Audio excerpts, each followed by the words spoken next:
Oke,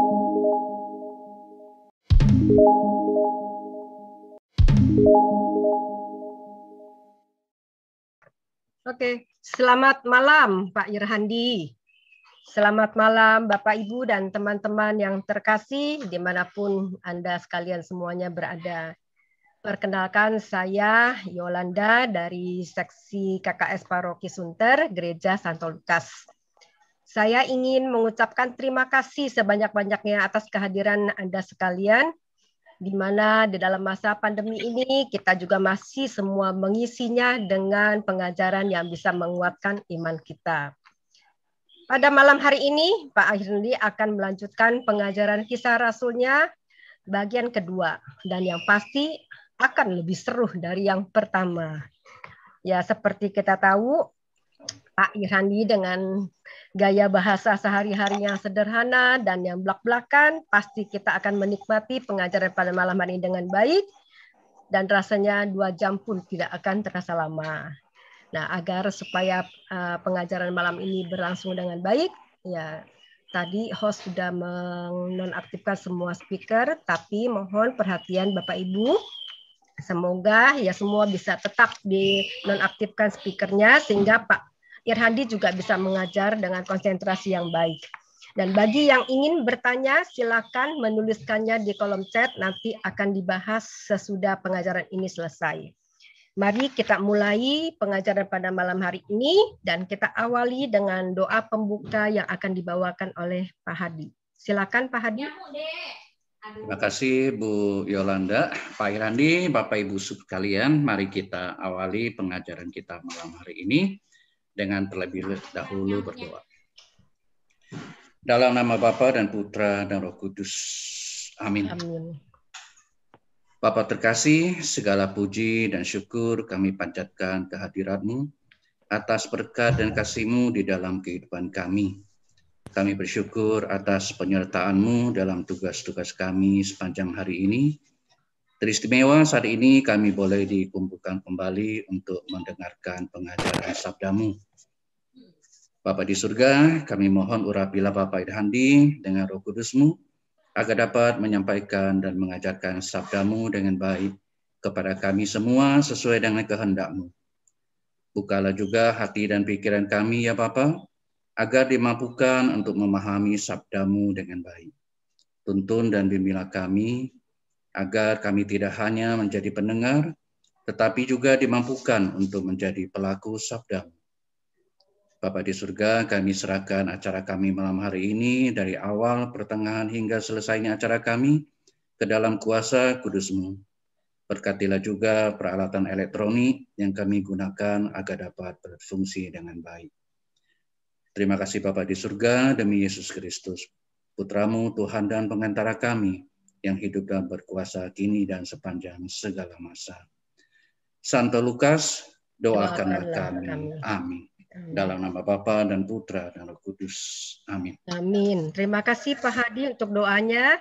Waktu dan tempat kami persilakan untuk Pak Irhandi. Dan selamat menikmati bagi teman-teman semuanya. Silakan Pak Irhandi.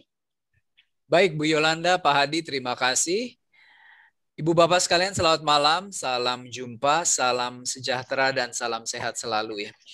Hari ini kita akan lanjutkan pengajaran Kisah Para Rasul, itu sesi yang kedua, dan tugas saya hari ini kembali mengajar 7 bab, jadi dari bab 8 sampai dengan bab 14.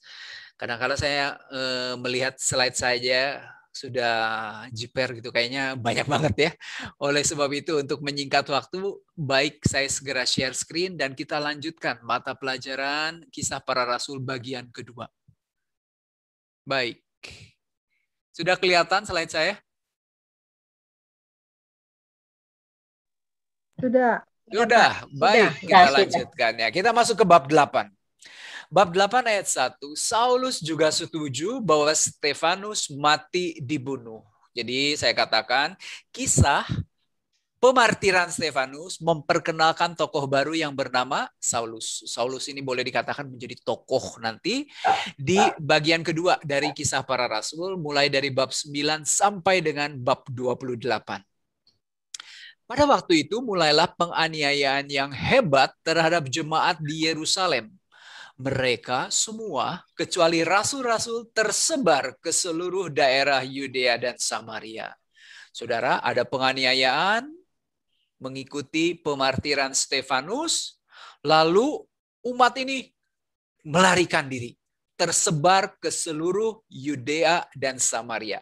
Maka kalau kita ingat kisah para rasul bab 1 ayat 8, kita tahu kita sudah memasuki fase kedua. Dalam struktur kisah para rasul, pewartaan Injil keluar dari Yerusalem ke seluruh Yudea dan Samaria.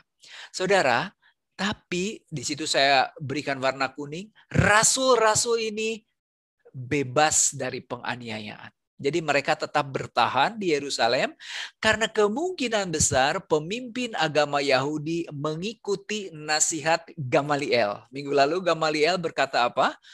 Dah, jangan diganggu mereka. Kalau mereka itu benar-benar berkarya atas kehendak Allah, jangan sampai kita yang melawan Allah akhirnya. Ya, rupanya didengarkan nasihat Gamaliel ini.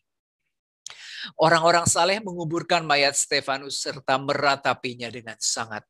Tetapi Saulus berusaha membinasakan jemaat itu dan ia memasuki rumah demi rumah dan menyeret laki-laki dan perempuan keluar dan menyerahkan mereka untuk dimasukkan ke dalam penjara. Kita lihat ya. Saulus ini berapi-api ingin menumpas jemaat perdana. Saudara, sekarang kita masuk ke perikop baru berjudul Filipus di Samaria. Artinya pewartaan Injil Filipus di Samaria. Nah, saudara, khusus untuk perikop ini ada satu kata yang sangat sering diulang, yaitu kata memberitakan. Maka nanti setiap kali saya menemukan kata memberitakan, saya akan berikan warna kuning dan saya beri nomor. Nanti kita lihat ada berapa kali kata memberitakan ini muncul, ya. Mereka yang tersebar itu menjelajah seluruh negeri itu sambil memberitakan Injil. Dan Filipus pergi ke suatu kota di Samaria dan memberitakan Mesias kepada orang-orang di situ. Kembali kata memberitakan. Saudara, Filipus ini ingat Filipus diakon. Bukan Filipus rasul. Nah, Filipus diakon yang seangkatan dengan Stefanus martir itu sering disebut sebagai Filipus penginjil. Jadi kalau Anda lihat Filipus penginjil itu bukan Filipus rasul. Nah, saudara, mungkin karena dia tampil dalam sebuah perikop yang banyak menggunakan kata memberitakan, maka akhirnya dia lebih dikenal dengan sebutan Filipus penginjil, bukan Filipus diakon, ya. Nah, saudara, yang diwartakan adalah Injil. Apa artinya Injil? Injil artinya kabar baik, kabar baik. Dan kita tahu kabar baik ini akan diwartakan dan menggenapi nubuat dalam kitab Nabi Yesaya. Kita lihat di sini saya tampilkan ada 4 teks dalam Injil Yesaya yang menubuatkan tentang pewartaan kabar baik. Saya bacakan Yesaya 52 ayat 7. Kenapa demikian?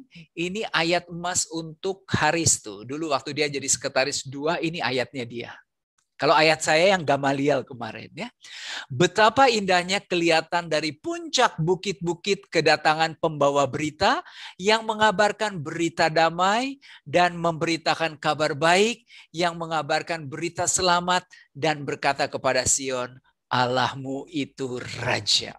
Saya ingat sekali ayat ini saya berikan ketika saya menantikan kabar baik dia bersedia menjadi DPH atau tidak. Baik, saudara, kita lanjutkan sekarang ayat yang ke-6. Ketika orang banyak itu mendengar pemberitaan Filipus dan melihat tanda-tanda yang diadakannya, mereka semua dengan bulat hati menerima apa yang diberitakannya itu. Sebab dari banyak orang yang kerasukan roh jahat itu, keluarlah roh-roh itu sambil berseru dengan suara keras. Dan banyak juga orang lumpuh dan orang timpang yang disembuhkan.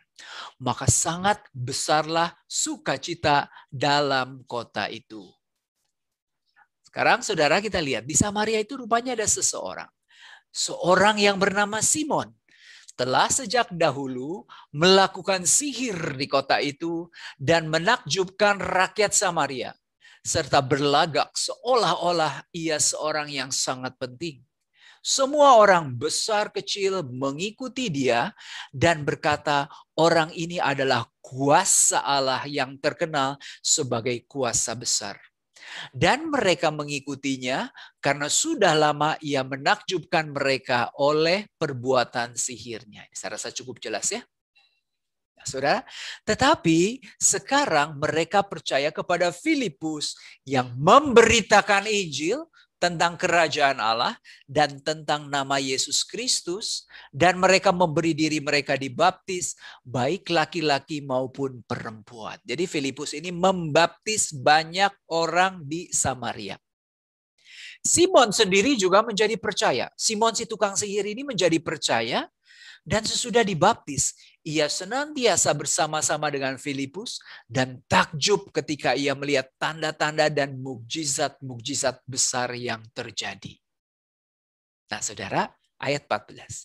Ketika rasul-rasul di Yerusalem mendengar bahwa tanah Samaria telah menerima firman Allah, ditandai dengan pembaptisan orang-orang percaya, mereka mengutus Petrus dan Yohanes ke situ. Kita tahu ya, Filipus ini bukan rasul, dia hanya diakon.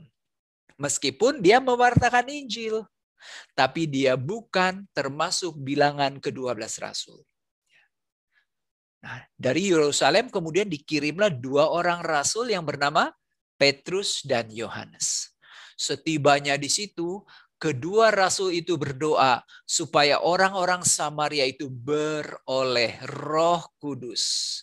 Beroleh Roh Kudus. Kenapa? Ayat 16.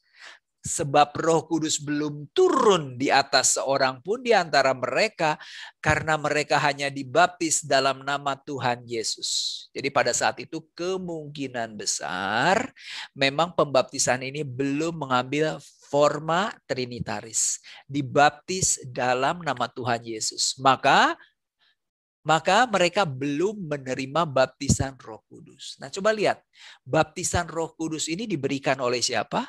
Bukan diberikan oleh Filipus. Akan tetapi diberikan oleh salah satu rasul. Petrus dan temannya Yohanes, teman rasul.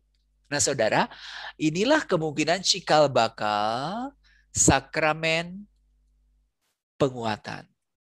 Sakramen penguatan. Jadi sekarang kalau ditanya kenapa sakramen penguatan ini diterimakan oleh uskup? Kenapa demikian? Karena memang kalau kita lihat pertama kali di Kisah Para Rasul yang memberikan penguatan dalam tanda kutip, dulu mungkin namanya belum penguatan, itu adalah Petrus dan Yohanes. Salah satu dari ke-12 rasul. Dan kita tahu sepeninggal para rasul, mereka digantikan oleh para uskup ya. Baik, ayat 18. Ketika Simon melihat bahwa pemberian Roh Kudus terjadi karena rasul-rasul menumpangkan tangannya, ia menawarkan uang kepada mereka. Saudara, kita tahu ya, ritus dari sakramen penguatan itu ada 2 tuh. Yang pertama adalah pengurapan dengan minyak krisma, yang kedua adalah penumpangan tangan. Ada 2 ritusnya. Jadi kita lihat memang ini asal-usul sejarah biblisnya memang ada. Nah, Simon ini tertarik sekali melihat pemberian Roh Kudus, lalu dia berkata sambil menawarkan uang. Berikanlah juga kepadaku kuasa itu, kuasa untuk memberikan Roh Kudus, supaya jika aku menumpangkan tanganku di atas seseorang, ia boleh menerima Roh Kudus. Nah, saudara, kurang ajar sekali ya Simon ini. Maka sekarang di dalam istilah gereja ada istilah simoni. Ini saya ambil dari Katekismus Gereja Katolik 2121. Apa yang dimaksud dengan simoni? Simoni itu artinya penjualan atau pembelian barang-barang rohani. Yang dimaksud barang rohani itu bukan rosario, salib, dan lain-lainnya.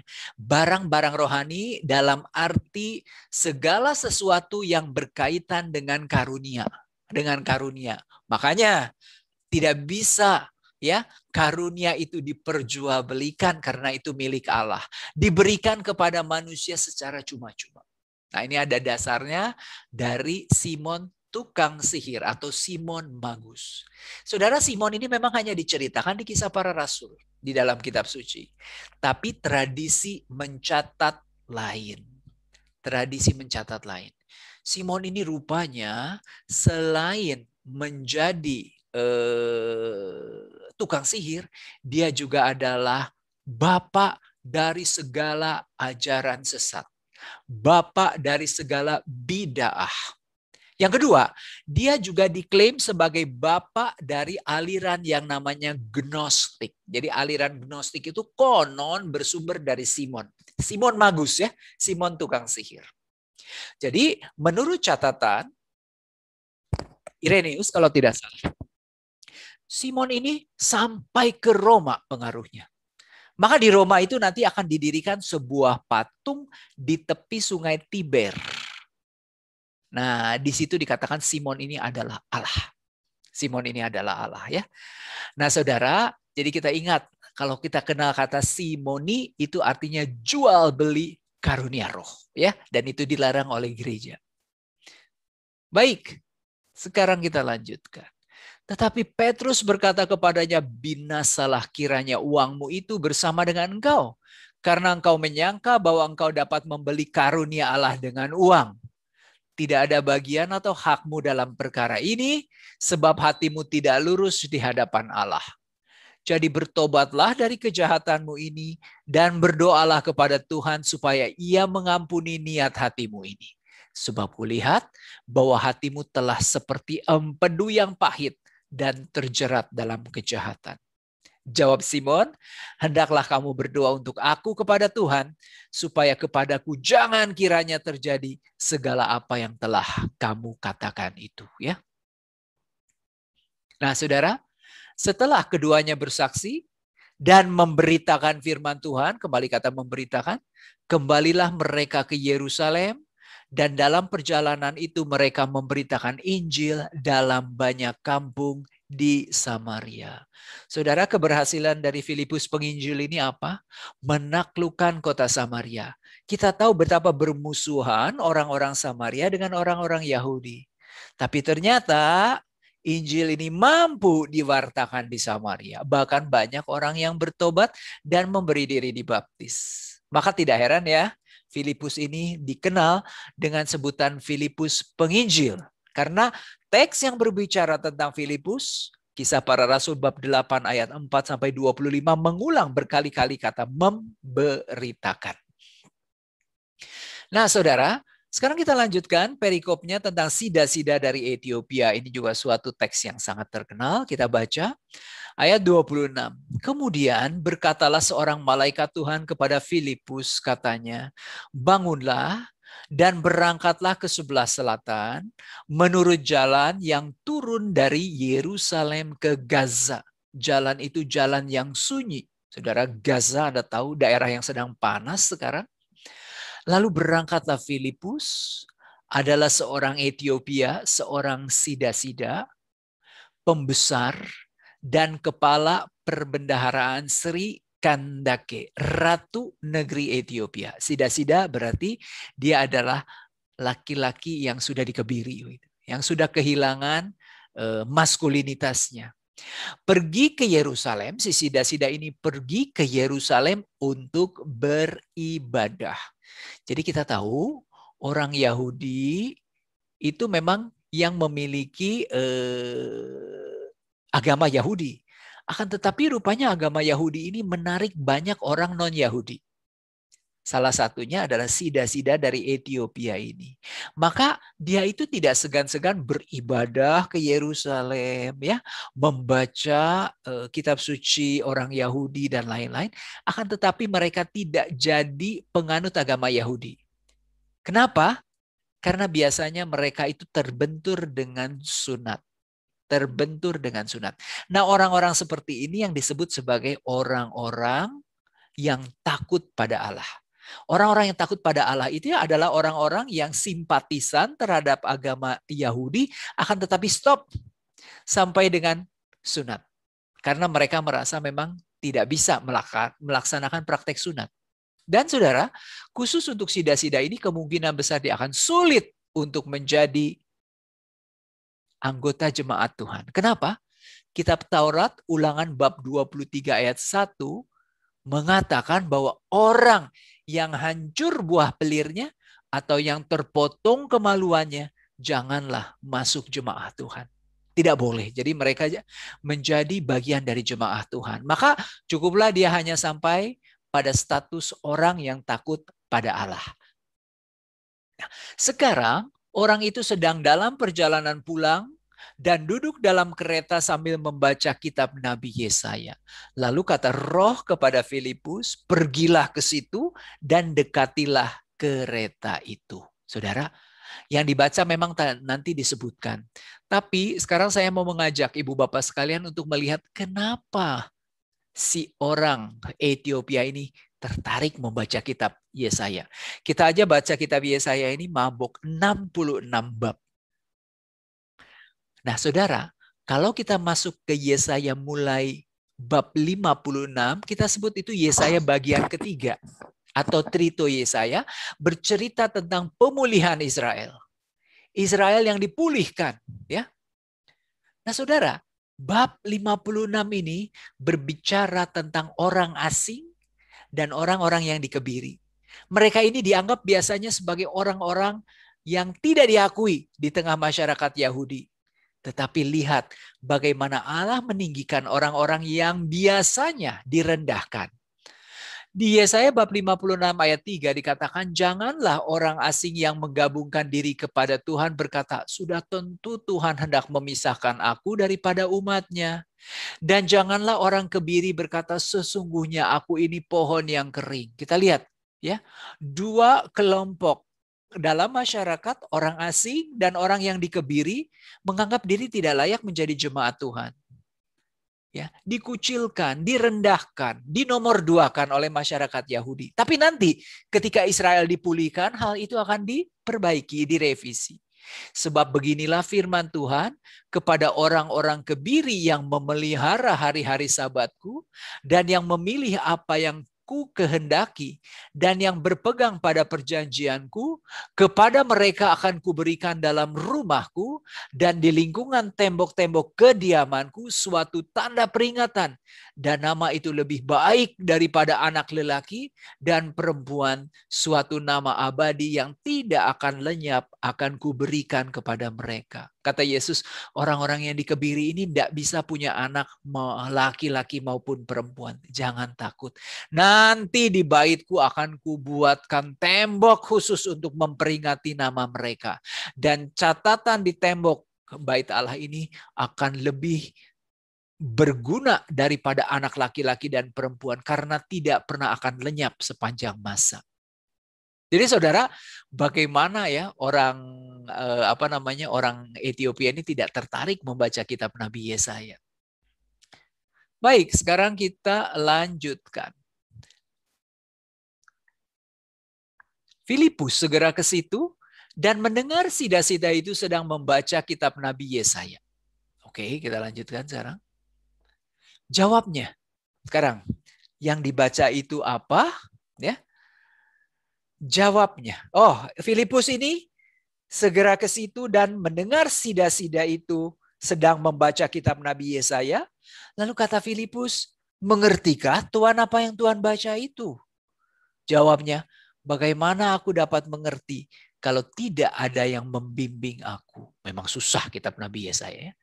Nah, lalu yang meminta Filipus naik dan duduk di sampingnya. Nas yang dibacanya itu berbunyi sebagai berikut. Seperti seekor domba, ia dibawa ke pembantaian, dan seperti anak domba yang keluh di depan orang yang menggunting bulunya, demikianlah ia tidak membuka mulutnya. Dalam kehinaannya berlangsunglah hukumannya. Siapakah yang akan menceritakan asal-usulnya? Sebab nyawanya diambil dari bumi.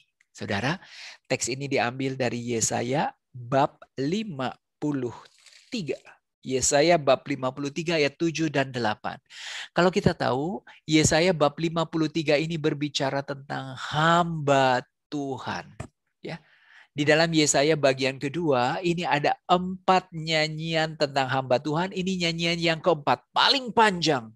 Gampang ngapalinya, bab 52 ayat 13 sampai 53 ayat 12.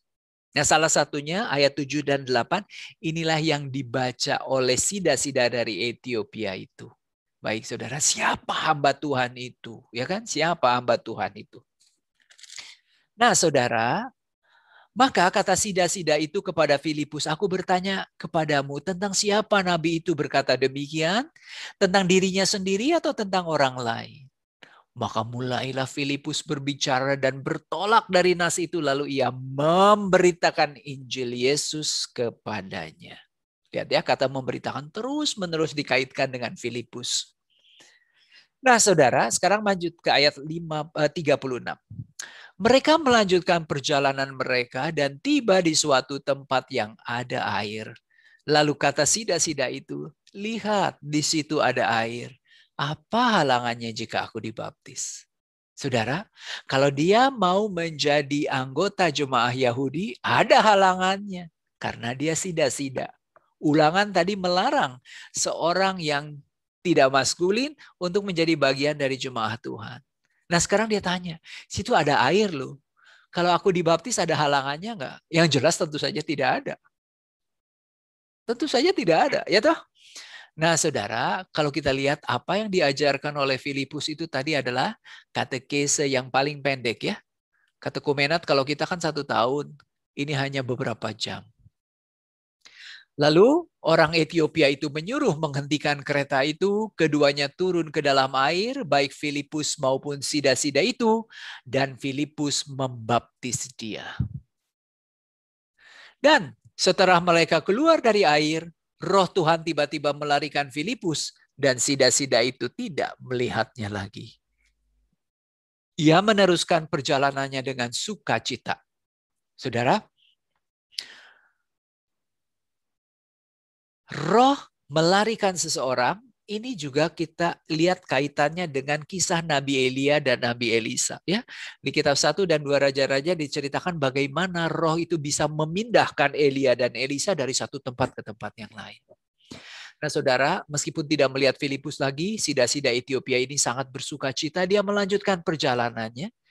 Menurut tradisi Bapak Gereja, dikatakan dia adalah orang Ethiopia pertama yang mewartakan Injil di Ethiopia, di negerinya sendiri. Lalu Filipus dibawa ke mana? Filipus ini dibawa ke Asdod.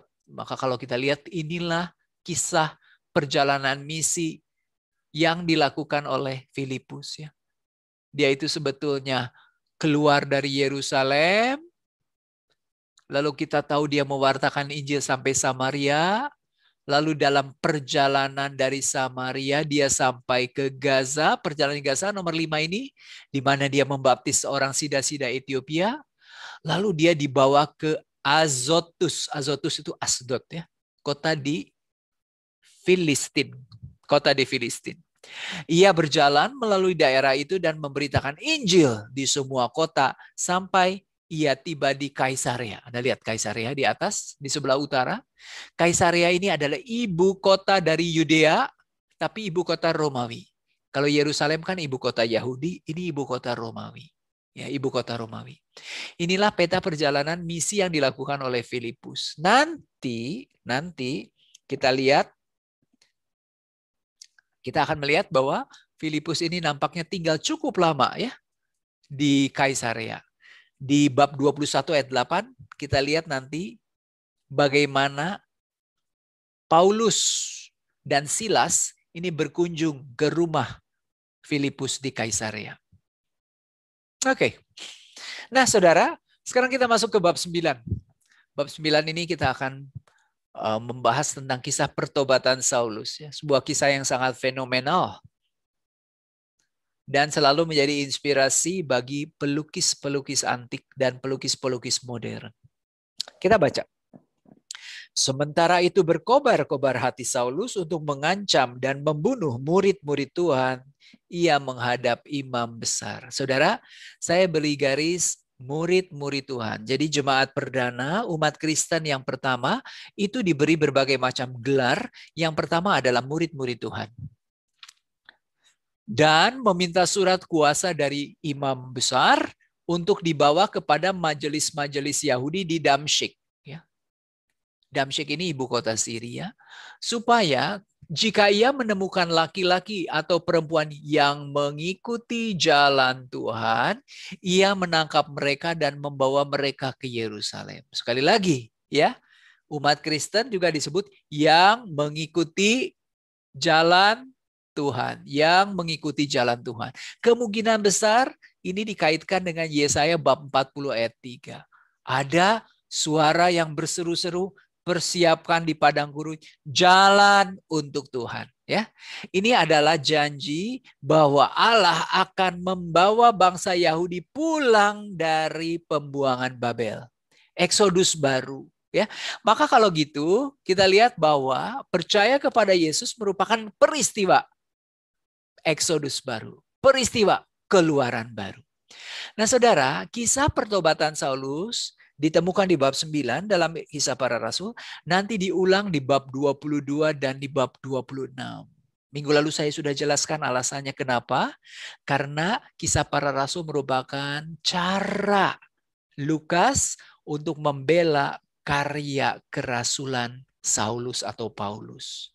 Apologetika bagi Saulus atau Paulus. Dalam perjalanannya ke Damsyik, ketika ia sudah dekat kota itu, tiba-tiba cahaya memancar dari langit mengelilingi dia. Ia rebah ke tanah dan kedengaranlah olehnya suatu suara yang berkata kepadanya, Saulus, Saulus, mengapa engkau menganiaya aku? Saudara, kalau Anda lihat gambar, Saulus ini terjatuh dari kuda, sama sekali tidak biblis. Tidak ada cerita mengenai kuda. Lalu dia dipanggil oleh Yesus, Saulus, Saulus 2 kali.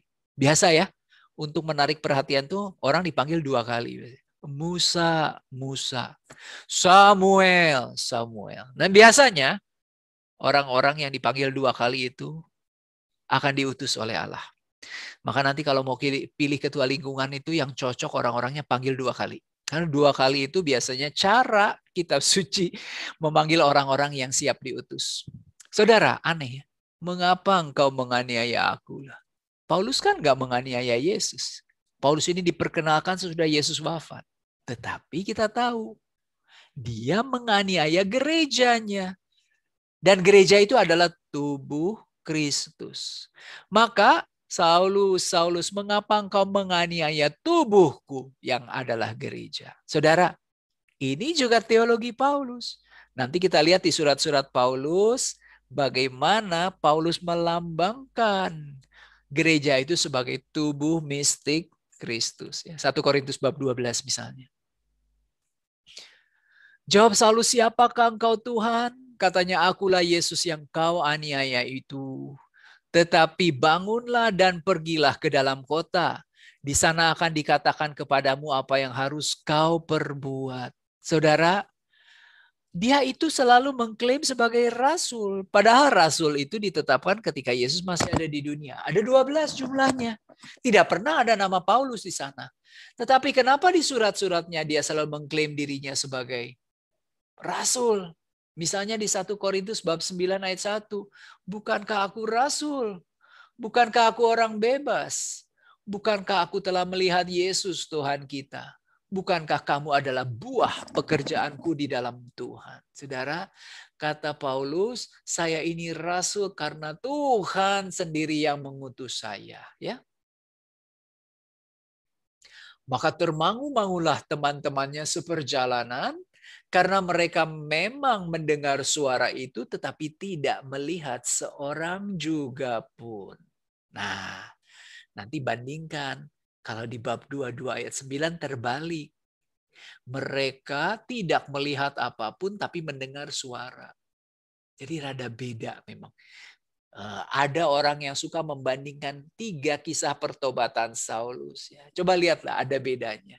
Kalau ada bedanya berarti semua yang diceritakan oleh Lukas ini tidak historis, tidak faktual, tetapi lebih teologis. Lebih teologis ya. Saulus bangun dan berdiri lalu membuka matanya tetapi ia tidak dapat melihat apa-apa. mereka harus menuntun dia masuk ke Damsyik. Orang yang tadinya datang ke Damsyik untuk menangkap anggota-anggota gereja, membawa mereka ke Yerusalem dan memenjarakan mereka. Sekarang dia yang masuk ke dalam kota Damsyik sebagai orang yang dalam tanda kutip terpenjara. Yang harus dituntun sama teman-temannya.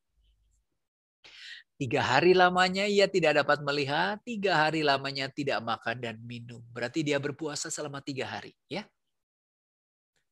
Di Damsyik ada seorang murid Tuhan bernama Ananias. Firman Tuhan kepadanya dalam suatu penglihatan. Ananias.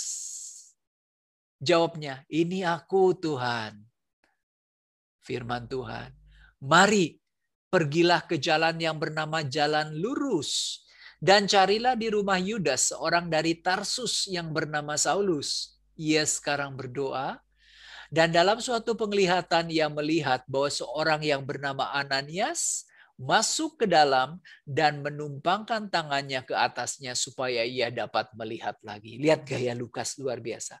Menceritakan penglihatan dalam penglihatan. Kan Ananias sedang mendapatkan penglihatan. Dalam penglihatan dia lihat Saulus. Saulusnya lagi ngapain? Saulusnya sedang melihat sesuatu juga. Ini gaya yang luar biasa. Jawab Ananias, Tuhan, dari banyak orang telah kudengar tentang orang itu. Betapa banyaknya kejahatan yang dilakukannya terhadap orang-orang kudus-Mu di Yerusalem. Ingat, pengikut Kristus, anggota gereja disebut sebagai orang-orang kudus. Orang-orang yang dipisahkan demi Yesus. Dan ia datang kemari dengan kuasa penuh dari imam-imam kepala untuk menangkap semua orang yang memanggil nama-Mu. Sekali lagi ya, orang-orang Kristen juga disebut sebagai orang-orang yang memanggil nama Yesus. Nah saudara, orang-orang yang memanggil nama-Mu kemungkinan besar dikaitkan dengan kitab Yoel. Yoel bab 2 ayat 32 berkata, barang siapa yang berseru kepada nama Tuhan akan diselamatkan. Akan diselamatkan. Kenapa akan diselamatkan? Sebab di Gunung Sion dan di Yerusalem akan ada keselamatan. Seperti yang telah difirmankan Tuhan, dan setiap orang yang dipanggil Tuhan akan termasuk orang-orang yang terlepas. Tetapi firman Tuhan kepadanya, pergilah. Sebab orang ini adalah alat pilihan bagiku untuk memberitakan namaku kepada bangsa-bangsa lain serta raja-raja dan orang-orang Israel. Jadi saudara, Paulus ini akan dipilih oleh Yesus untuk mewartakan Injil kepada bangsa-bangsa non-Yahudi, termasuk raja-raja dan orang-orang Israel. Memang ini nanti digenapi dalam Kisah Para Rasul. Aku sendiri akan menunjukkan kepadanya betapa banyak penderitaan yang harus ia tanggung oleh karena namaku. Nanti kalau mau tahu penderitaan Paulus apa saja, baca teks ini ya. 2 Korintus bab 11 ayat 23 sampai 29. Ceritakan bagaimana dia kelaparan di tengah laut. Cerita bagaimana dia hampir dibunuh, dicambuk, dan segala macam itu ada. Saudara, lalu pergilah Ananias ke situ dan masuk ke rumah. Ia menumpangkan tangannya ke atas Saulus. Saulus, saudaraku, Tuhan Yesus, yang telah menampakkan diri kepadamu di jalan yang engkau lalui, telah menyuruh aku kepadamu supaya engkau dapat melihat lagi dan penuh dengan Roh Kudus. Seketika itu juga seolah-olah selaput gugur dari matanya, sehingga ia dapat melihat lagi. Ia bangun, lalu dibaptis. Sebelum dibaptis tadi dia puasa berapa hari? 3 hari. Maka saudara, ada katekis tertentu, Bu Mahda misalnya, ini mewajibkan katekumennya, calon baptisnya itu untuk berpuasa 3 hari sebelum dibaptis. Dan ini biblis, benar-benar biblis ya. Setelah ia makan, pulihlah kekuatannya. Saulus tinggal beberapa hari bersama-sama dengan murid-murid di Damsyik. Nah, saudara, cerita tentang pertobatan Saulus ini ada di surat Galatia. Hanya surat Galatia yang mencatat tentang pertobatan Saulus. Ya, kita baca di Galatia bab 1 ayat 15, tetapi waktu ia, yang telah memilih aku sejak kandungan ibuku dan memanggil aku oleh karena kasih karunia-Nya berkenan menyatakan anaknya di dalam aku. Itu cerita pertobatan Saulus. Hanya satu baris di surat-suratnya. Lukas 3 kali. 3 perikop teks. Supaya aku memberitakan dia di antara bangsa-bangsa bukan Yahudi. Dan sesaat pun aku tidak meminta pertimbangan kepada manusia. Maka kalau Saulus bilang, oh saya rasul tuh nggak pernah minta pertimbangan manusia. Wong aku dipilih langsung oleh Yesus. Yesus menampakkan diri kepada saya. Saya juga tidak pergi ke Yerusalem untuk bertemu dengan para rasul. Untuk mendapatkan mereka yang menjadi rasul sebelum aku. Tetapi aku berangkat ke tanah Arab. Dan dari situ kembali ke Damsyik. Rupanya saudara, poin ini tidak dicatat oleh penginjil Lukas, pengarang kisah para rasul. Perjalanan Paulus ke Arab, ya, dari kota Damsyik.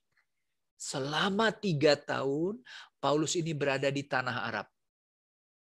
Ngapain? Kemungkinan besar dia rekoleksi, retret sebelum berkarya. Lalu 3 tahun kemudian aku pergi ke Yerusalem untuk mengunjungi Kefas, Petrus, dan aku menumpang 15 hari di rumahnya.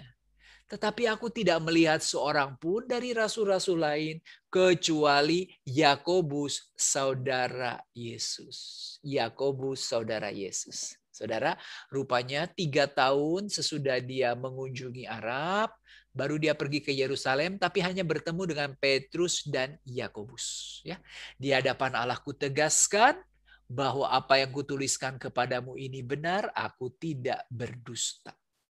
Poin ini tidak dicatat di dalam kisah para rasul. Kita lanjutkan sekarang, ayat 20.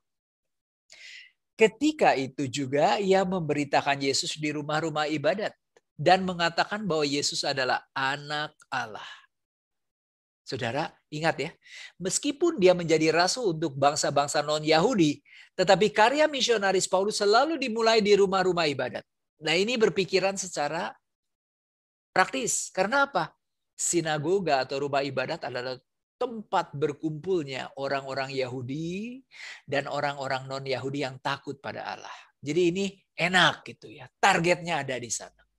Semua orang yang mendengar hal itu heran dan berkata, bukankah dia ini yang di Yerusalem mau membinasakan barang siapa yang memanggil nama Yesus ini? Dan bukankah ia datang ke sini dengan maksud untuk menangkap dan membawa mereka ke hadapan imam-imam kepala? Kan tetapi Saulus semakin besar pengaruhnya dan ia membingungkan orang-orang Yahudi yang tinggal di Damsyik.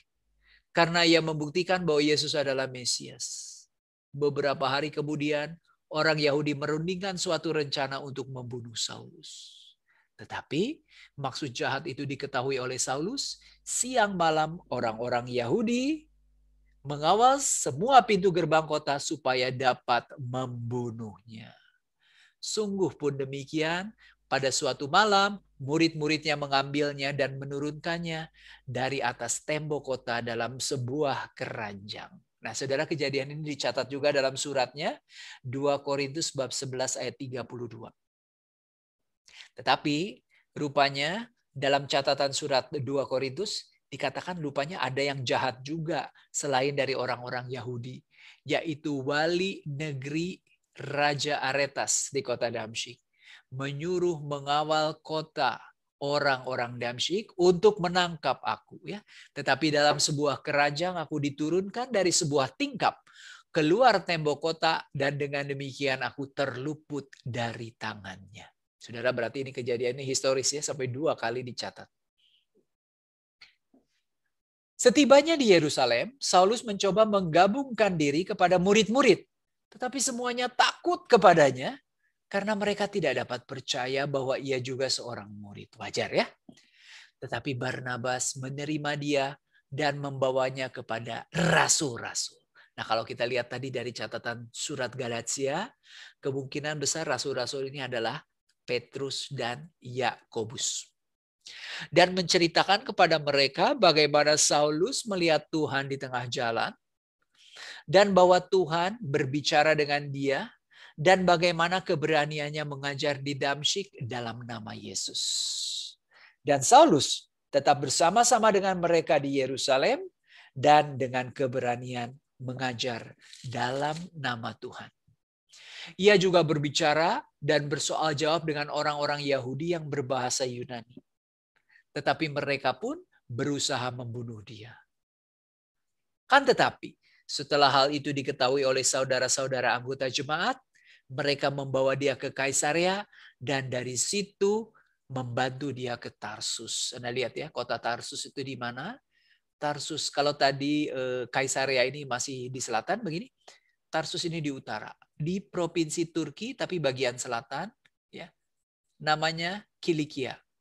Jadi provinsi Asia Kecil dibagi menjadi beberapa wilayah, salah satunya Kilikia. Nah, Kilikia ini ada kota Tarsus, kota kelahiran dari Saulus. Selama beberapa waktu, jemaat di seluruh Yudea, Galilea, dan Samaria berada dalam keadaan damai. Jemaat itu dibangun dan hidup dalam takut akan Tuhan. Jumlahnya makin bertambah besar oleh pertolongan dan penghiburan Roh Kudus. Saudara, ada yang mengatakan, kenapa damai? Ya karena biang keroknya lagi pulang kampung ke Tarsus. Ya, kita melihat di kota-kota yang ada Saulus dan Paulus itu pasti terjadi kehebohan. Maka waktu itu tenanglah ya, biang keroknya lagi pulang kampung. Baik, kita lanjutkan. Sekarang kita balik lagi. Paulusnya stop sebentar. Kita balik lagi ke tokoh Petrus. Pada waktu itu, Petrus berjalan keliling mengadakan kunjungan kemana-mana. Dalam perjalanan itu, singgahlah ia kepada orang-orang kudus. Ingat, orang-orang kudus adalah gereja yang ada di Lida. Ya. Lida ini tidak terlalu jauh sebetulnya dari kota Yerusalem. Di situ didapatinya seorang bernama Eneas yang telah 8 tahun terbaring di tempat tidur karena lumpuh. Kata Petrus kepadanya, Eneas, Yesus Kristus menyembuhkan kau. Bangunlah dan bereskanlah tempat tidurmu. Seketika juga bangunlah orang itu. Wes, keren deh. Bangunlah orang itu. Ayat yang ke-35. Semua penduduk Lida dan Saron melihat dia, lalu mereka berbalik kepada Tuhan. Saudara, jangan lupa ya, selalu ada kata bangun, bangkit. Seperti saya jelaskan berkali-kali. Penyembuhan yang dilakukan oleh Yesus dan murid-murid Yesus, terutama penyembuhan rohani. Ya, kalau ada penyembuhan fisik itu adalah tambahan atau sekunder. Nah, saudara, dari situ dia pergi ke Yope. Nanti saya tunjukkan di mana kota Yope. Di kota Yope ini ada murid perempuan bernama Tabita, dalam bahasa Yunani Dorcas. Perempuan ini banyak sekali berbuat baik dan memberi sedekah. Saudara, Tabita ini nama Aram. Dorcas nama Yunani, artinya sama. Rusa artinya itu. Nah, saudara, kota Yopa. Yopa ini kota pelabuhan ya. Tetapi pada waktu itu ia sakit lalu meninggal. Dan setelah dimandikan, mayatnya dibaringkan di ruang atas. Lida dekat dengan Yope. Ketika murid-murid mendengar bahwa Petrus ada di Lida, mereka menyuruh 2 orang kepadanya dengan permintaan, segeralah datang ke tempat kami. Maka berkemaslah Petrus dan berangkat bersama-sama dengan mereka. Setelah sampai di sana, ia dibawa ke ruang atas dan semua janda datang berdiri dekatnya dan sambil menangis, mereka menunjukkan kepadanya semua baju dan pakaian yang dibuat Dorcas waktu ia masih hidup. Saudara, proses perkabungan ini makan waktu kurang lebih 7 hari ya. Sedangkan mayatnya biasanya dimakamkan pada hari yang sama. Ayat yang ke-40, tetapi Petrus menyuruh mereka semua keluar. Lalu ia berlutut dan berdoa. Kemudian ia berpaling kepada mayat itu dan berkata, Tabita, bangkitlah. Dalam bahasa Aram, Tabita kum. Kalau ibu bapak yang ikut pelajaran Markus bersama saya minggu lalu, ketika Yesus membangkitkan anak perempuannya Yairus, dia berkata, Talita kum. Kalau Talita itu artinya anak ya. Anak, hai anak, bangunlah. Kalau Tabita memang namanya Tabita. Jadi kita lihat apa yang dilakukan oleh Yesus, ini diulangi oleh Petrus. Buat apa sih harus ada cerita ini? Jelas sekali bahwa karya dan sabda yang dilakukan oleh Yesus dilanjutkan oleh para muridnya, dilanjutkan oleh gereja. Lalu Tabita membuka mata dan ketika melihat Petrus ia bangun lalu duduk. Petrus memegang tangannya lalu membantu ia berdiri. Jangan lupa tuh setiap hari bangkit, berdiri, bangun itu selalu. Kemudian ia memanggil orang-orang kudus beserta janda-janda dan menunjukkan kepada mereka bahwa perempuan itu hidup. Ya. Peristiwa itu tersiar di seluruh Yope dan banyak orang menjadi percaya kepada Tuhan. Kemudian daripada itu, Petrus tinggal beberapa hari di Yope di sebuah rumah seorang yang bernama Simon, seorang penyamak kulit. Saudara, penyamak kulit itu orang yang najis. Kenapa? Karena dia setiap hari berurusan dengan mayat. Bangkai nomor satu. Yang kedua, ketika dia itu mengopek kulit binatang, dia mau tidak mau banyak berhubungan dengan darah. Dan darah juga tidak boleh ya dipermainkan begitu. Imamat bab 5 ayat 2 mengatakan bahwa bangkai binatang itu najis. Bangkai hewan itu najis ya.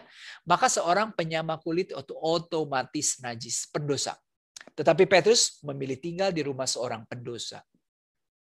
Di Kaisarea, tadi saya sudah tunjukkan ya di mana kota Kaisarea, ada seorang bernama Cornelius, seorang perwira pasukan yang disebut pasukan Italia.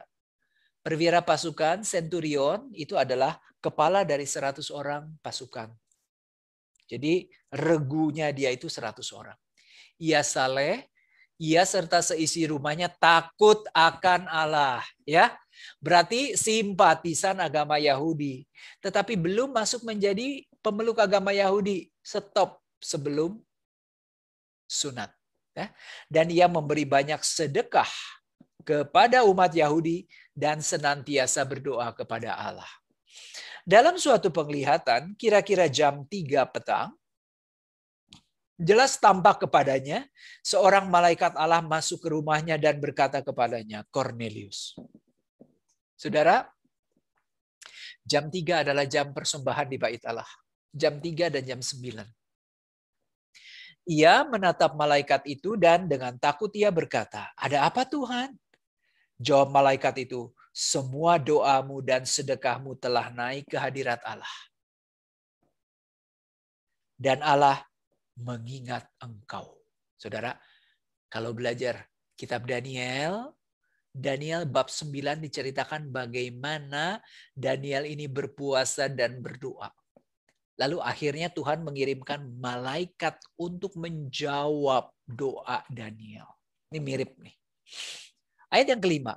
Dan sekarang suruhlah beberapa orang ke Yope untuk menjemput seorang bernama Simon dan yang disebut Petrus. Ia menumpang di rumah seorang penyamak kulit yang bernama Simon yang tinggal di tepi laut. Setelah malaikat yang berbicara kepadanya itu meninggalkan dia, dipanggilnya 2 orang hambanya beserta seorang prajurit yang saleh dari orang-orang yang selalu bersama-sama dengan dia. Dan sesudah itu ia menjelaskan segala sesuatu kepada mereka. Ia menyuruh mereka ke Yope untuk menyebut Petrus. Ya, Anda lihat Kaisarea Yope. Keesokan harinya, ketika ketiga orang itu sedang dalam perjalanan dan sudah dekat kota Yope, kira-kira pukul 12:30 hari, naiklah Petrus ke atas rumah untuk berdoa. Saudara, ini adalah rumah tipikal dari orang-orang Yahudi pada saat itu. Rumahnya itu kecil lah, paling 3x3 begitu ya. Satu ruang, artinya tidak disekat-sekat kamar. Tapi yang menarik di bagian luar rumah ini ada apa? Ada tangga menuju ke atap rumah. Menuju ke atap rumah. Dan atap rumah ini cukup kuat untuk orang makan, orang tidur, dan lain-lain. Dan biasanya digunakan untuk berdoa. Ya, jadi Petrus naik ke atas rumah untuk berdoa. Kenapa? Karena orang Yahudi ini yakin bahwa Allah ini bersemayam di tempat-tempat yang tinggi. Maka bagian yang paling tinggi dari rumah itulah yang menjadi bagian yang paling pas untuk berdoa. Ia merasa lapar dan ingin makan, tetapi sementara makanan disediakan, tiba-tiba rohnya diliputi kuasa ilahi. Tampak olehnya langit terbuka, dan turunlah suatu benda berbentuk kain lebar yang bergantung pada keempat sudutnya yang diturunkan ke tanah. Di dalamnya terdapat pelbagai jenis binatang berkaki 4, binatang menjalar, dan burung. Kedengaranlah olehnya suatu suara yang berkata, "Bangunlah hai Petrus, sembelihlah dan makanlah." Tetapi Petrus menjawab, "Tidak Tuhan, tidak, sebab aku belum pernah makan sesuatu yang haram dan tidak tahir." Jadi rupanya binatang yang diturunkan di dalam selimut itu adalah binatang-binatang yang najis menurut Imamat bab 11. Babi misalnya salah satunya, ya. Kelinci, unta, burung elang, itu semuanya najis, ya. Oke, kita lanjutkan. Kedengaran untuk kedua kalinya suara yang berkata kepadanya, "Apa yang dinyatakan halal oleh Allah, tidak boleh engkau nyatakan haram." Hal ini terjadi sampai 3 kali, dan segera sesudah itu terangkatlah benda itu ke langit. Saudara, Anda ingat di Markus bab 7 ayat 19, Yesus yang mengajarkan. Bukan sesuatu yang masuk ke dalam perut yang bisa membuat kita najis, tetapi sesuatu yang keluar dari mulut. Dengan demikian, ia menyatakan bahwa semua makanan itu halal. Nah, sekarang kita lihat ayat 17 sampai 22. Saya bacakan, ya. Petrus bertanya-tanya di dalam hatinya apa kiranya arti penglihatan itu yang telah dilihatnya. Sementara itu mereka sampai di muka pintu. Sementara itu telah sampai di muka pintu orang-orang yang disuruh oleh Kornelius yang berusaha mengetahui di mana rumah Petrus. Mereka memanggil seorang dan bertanya apakah Simon yang disebut Petrus ada menumpang di rumah itu. Dan ketika Petrus sedang berpikir tentang penglihatan itu, berkatalah roh, ada 3 orang mencari engkau. Bangunlah, turunlah ke bawah, dan berangkatlah bersama-sama dengan mereka. Jangan bimbang, sebab aku yang menyuruh mereka kemari. Lalu turunlah Petrus ke bawah dan berkata kepada orang-orang itu, "Akulah yang kamu cari. Apa maksud kedatanganmu?" Jawab mereka, "Kornelius, seorang perwira yang tulus hati dan takut akan Allah, yang terkenal baik di antara seluruh bangsa Yahudi, telah menerima pernyataan Allah dengan perantaraan seorang malaikat kudus, supaya ia mengundang kau ke rumahnya dan mendengarkan apa yang kau katakan." Saudara, boleh nggak sih sebetulnya orang Yahudi ini bertandang ke rumah orang non-Yahudi? Tentu saja tidak boleh. Ya, tentu saja tidak boleh. Akan tetapi saudara, Petrus memenuhi permintaan dari orang-orang yang diutus oleh Kornelius. Maka saudara, kita lihat Petrus akhirnya pergi ke Kaisarea. Menurut ahli kitab suci, ini adalah miniatur perjalanan Paulus dari Yerusalem, karena Yope kita tahu adalah kota Ibrani, kota Yahudi. Sedangkan Kaisarea adalah kota Roma. Ini adalah miniatur perjalanan Paulus dari Yerusalem ke Roma. Nanti ini dibahas di bagian akhir, ya, pertemuan yang keempat. Saudara, ayat 23 sekarang kita lihat. Ia mempersilahkan mereka untuk bermalam di situ. Keesokan harinya ia bangun dan berangkat bersama-sama dengan mereka, dan beberapa saudara dari Yope menyertai dia. Dan pada hari berikutnya sampailah mereka di Kaisarea. Kornelius sedang menantikan mereka, dan ia telah memanggil sanak saudaranya dan sahabat-sahabatnya berkumpul. Ketika Petrus masuk, datanglah Kornelius menyambutnya. Sambil tersungkur di depan kakinya, ia menyembah Petrus. Tetapi Petrus menegakkan dia, katanya, "Bangunlah, aku hanya manusia biasa." Ia berkata kepada mereka, "Kamu tahu betapa kerasnya larangan bagi seorang Yahudi untuk bergaul dengan orang-orang yang bukan Yahudi atau masuk ke rumah mereka. Tetapi Allah telah menunjukkan kepadaku bahwa aku tidak boleh menyebut orang najis atau tidak tahir." Taunya dari mana? Dari penglihatannya. Karena dalam penglihatannya itu diturunkan binatang-binatang yang najis menurut hukum Taurat. Lalu ada suara yang mengatakan, apa yang dinyatakan halal oleh Allah tidak boleh dinyatakan haram. Ayat 29. Itulah sebabnya aku tidak keberatan ketika aku dipanggil, lalu datang kemari. Sekarang aku ingin tahu apa sebabnya kamu memanggil aku. Jawab Cornelius. 4 hari yang lalu, kira-kira pada waktu yang sama seperti sekarang, yaitu pada jam 3 petang, aku sedang berdoa. Di rumah, tiba-tiba seorang berdiri di depanku, pakaiannya berkilau-kilauan. Dan ia berkata, Cornelius, doamu telah didengarkan Allah dan sedekahmu telah diingatkan di hadapannya. Suruhlah orang-orang ke Yope untuk menjemput Simon yang disebut Petrus. Ia sedang menumpang di rumah Simon, seorang penyamak kulit yang tinggal di tepi laut. Ini adalah cara Lukas ya. Kadang-kadang membaca kisah para rasul itu agak sedikit bosan karena ceritanya diulang. Tapi ini gaya Lukas. Cerita dalam cerita. Ayat 33. Karena itu segera kusuruh orang kepadamu dan dengan senang hati engkau telah datang. Sekarang kami semua sudah hadir di sini di hadapan Allah untuk mendengarkan apa yang ditugaskan Allah kepadamu. Nah, saudara, ayat ini saya berikan catatan. Dan di situ saya beri tanda stabilo kuning. Kami semua sudah hadir di hadapan Allah. Saudara, kalau baca kitab suci Perjanjian Lama, apa artinya hadir di hadapan Allah? Hadir di hadapan Allah artinya hadir di bait suci. Imamat bab 4 ayat 4 misalnya, ia harus membawa lembu ke pintu kemah pertemuan ke hadapan Tuhan. Lalu menyembelih lembu itu di hadapan Tuhan. Padahal sekarang mereka ada di rumah seorang non-Yahudi yang notabene itu orang-orang kafir. Oh no, ya. Tidak ada lagi istilah kafir. Tidak ada lagi istilah najis. Semua sama. Tinggal di rumah seorang Romawi pun bisa berarti tinggal di hadapan Allah. Lalu ayat 34, mulailah Petrus berbicara, sesungguhnya aku telah mengerti bahwa Allah tidak membedakan orang. Bukan orang Yahudi, non-Yahudi tidak akan dibedakan. Setiap orang dari bangsa manapun yang takut akan Dia dan yang mengamalkan kebenaran berkenan kepadanya.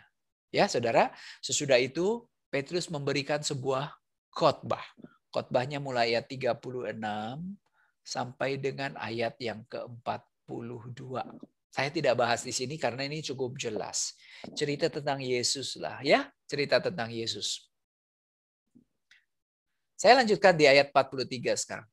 Tentang Dialah semua nabi bersaksi bahwa barang siapa percaya kepadanya, ia akan mendapat pengampunan dosa oleh karena namanya. Ketika Petrus sedang berkata demikian, turunlah Roh Kudus ke atas semua orang yang mendengarkan pemberitaan itu. Saudara, ini Pentakosta non-Yahudi. Jadi kita lihat ya, di dalam Kisah Para Rasul kita menemukan di bab 2 Pentakosta Yahudi. Roh Kudus turun atas para rasul. Lalu ada Pentakosta kecil. Pentakosta kecil itu di Kisah Para Rasul bab 4. Ketika jemaat sedang berdoa. Ada lagi Pentakosta non-Yahudi, ini ada di bab 10. Dan kalau kita lihat susunannya sama, ada khotbah Petrus dulu. Ya, khotbah Petrus ini bercerita tentang Yesus. Yesus yang disalibkan, tetapi Yesus yang dibangkitkan. Lalu, turunlah Roh Kudus, diakhiri dengan pembaptisan. Mirip ya. 10 ayat 45 sekarang. Dan semua orang percaya dari golongan bersunat yang menyertai Petrus tercengang-cengang karena melihat bahwa karunia Roh Kudus dicurahkan ke atas bangsa-bangsa lain juga. Sebab mereka mendengar orang-orang itu berkata dalam bahasa roh dan memuliakan Tuhan. Lalu kata Petrus, ayat 47, bolehkah orang mencegah untuk membaptis orang-orang ini dengan air, sedangkan mereka telah menerima Roh Kudus sama seperti kita? Lalu ia menyuruh mereka dibaptis dalam nama Yesus Kristus. Kemudian mereka meminta Petrus supaya tinggal beberapa hari lagi bersama-sama dengan mereka. Nah, saudara, Petrus ini membaptis Kornelius, orang non-Yahudi, tanpa proses sunat. Waduh, ini skandal baru bagi orang Yahudi, meskipun mereka orang Kristen. Karena mereka masih berpikir bahwa agama Kristen ini sekte dari agama Yahudi. Mau menjadi Kristen oke, ya, tetapi masih tetap harus menjadi Yahudi dulu, disunat dulu. Berdoanya di mana? Di bait Allah dan lain-lain.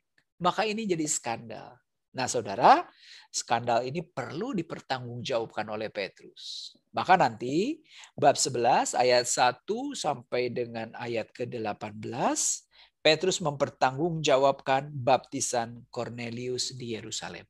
Saya tidak bacakan ayatnya, kita baca saja beberapa ayat yang terakhir. Ayat 16, 17, 18 ya. Kita baca itu saja.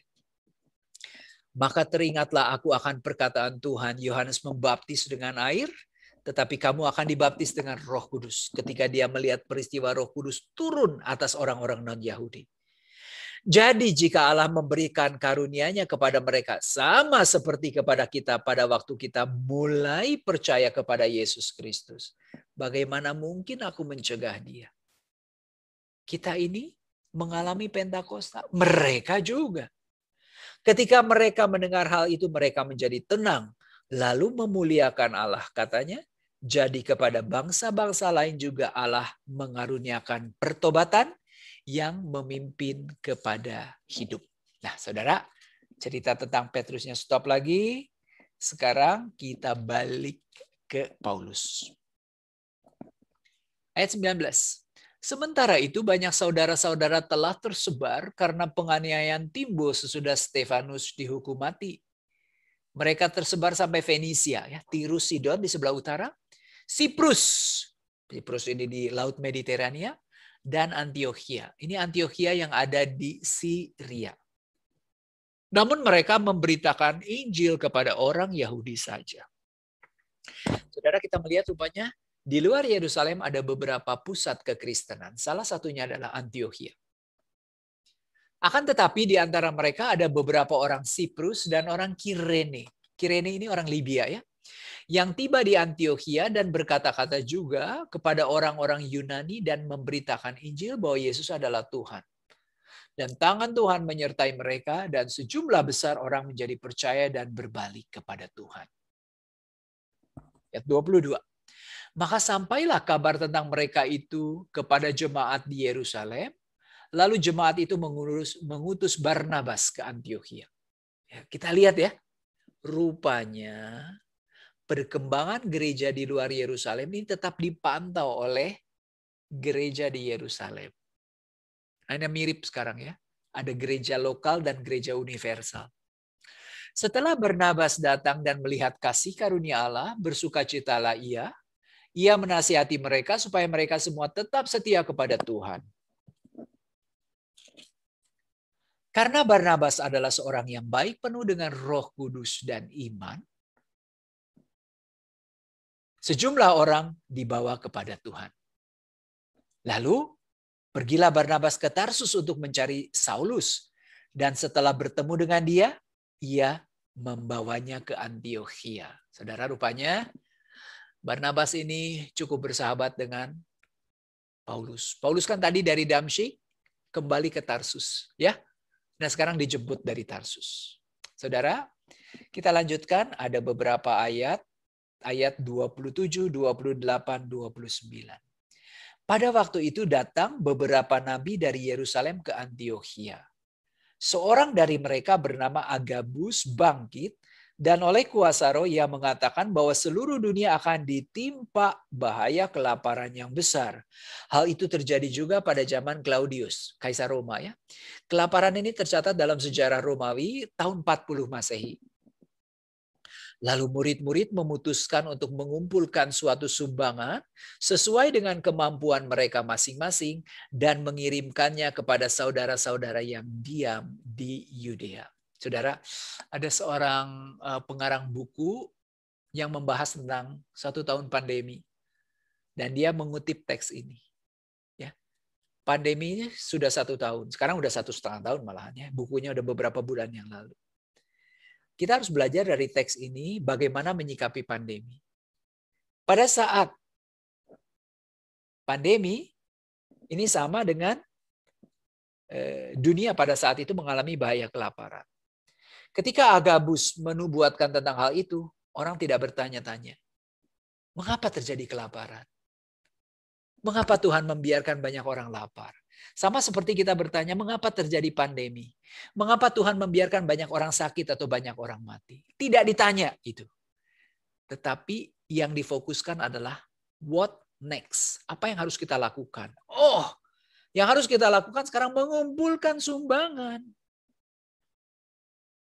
Lalu bagaimana supaya sumbangan itu sampai? Oh, kebetulan nih.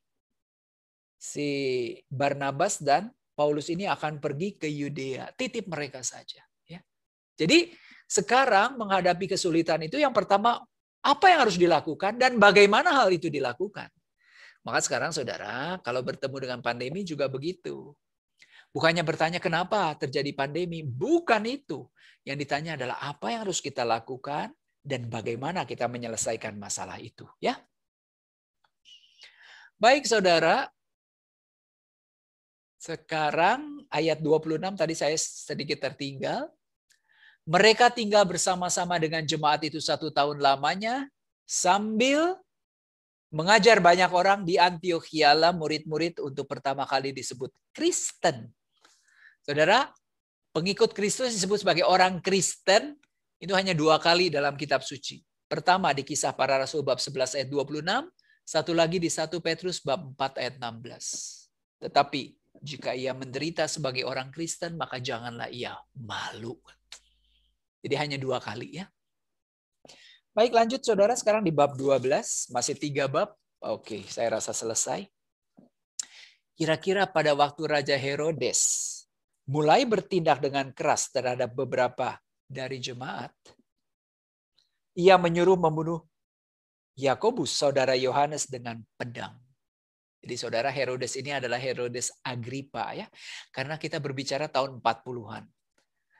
Raja Herodes Agripa ini cucu dari Herodes Agung. Dia memerintah tahun 41 sampai 44 Masehi, tidak lama. Hanya 3 tahun. Dan dikatakan dia bertindak dengan keras terhadap beberapa orang dari jemaat. Salah satu korbannya adalah Rasul Yakobus, saudara Yohanes, dengan pedang. Kemungkinan besar ini dihukum pancung ya. Ayat yang ketiga. Ketika ia melihat bahwa hal itu menyenangkan hati orang Yahudi, ia melanjutkan perbuatannya itu dengan menyuruh menahan Petrus. Waktu itu hari raya roti tidak beragi, Paskah ya. Setelah Petrus ditangkap, Herodes menyuruh memenjarakannya di bawah penjagaan 4 regu. Masing-masing terdiri dari 4 prajurit. Maksudnya ialah supaya sehabis Paskah ia menghadapkannya ke depan orang banyak. Ingin cari popularitas di tengah masyarakat Yahudi. Demikianlah Petrus ditahan di dalam penjara, tetapi jemaat dengan tekun mendoakannya kepada Allah. Pada malam sebelum Herodes hendak menghadapkannya ke hadapan orang banyak, Petrus tidur di antara 2 orang prajurit, terbelenggu dengan 2 rantai. Selain itu prajurit-prajurit mengawal, sedang berkawal di muka pintu. Tiba-tiba berdirilah seorang malaikat Tuhan dekat Petrus dan cahaya bersinar dalam ruang. Malaikat itu menepuk Petrus untuk membangunkannya. Katanya, bangunlah segera. Maka gugurlah rantai itu dari tangan Petrus. Saudara, kata menepuk, pataksas dicatat karena nanti akan dipakai lagi di belakang. Jadi di sini Petrus ditepuk oleh malaikat untuk membangunkan dia. Maka rantai yang mengikat tangan Petrus ini copot atau lepas. Kita tahu saudara, tadi konteksnya hari raya Paskah. Ya.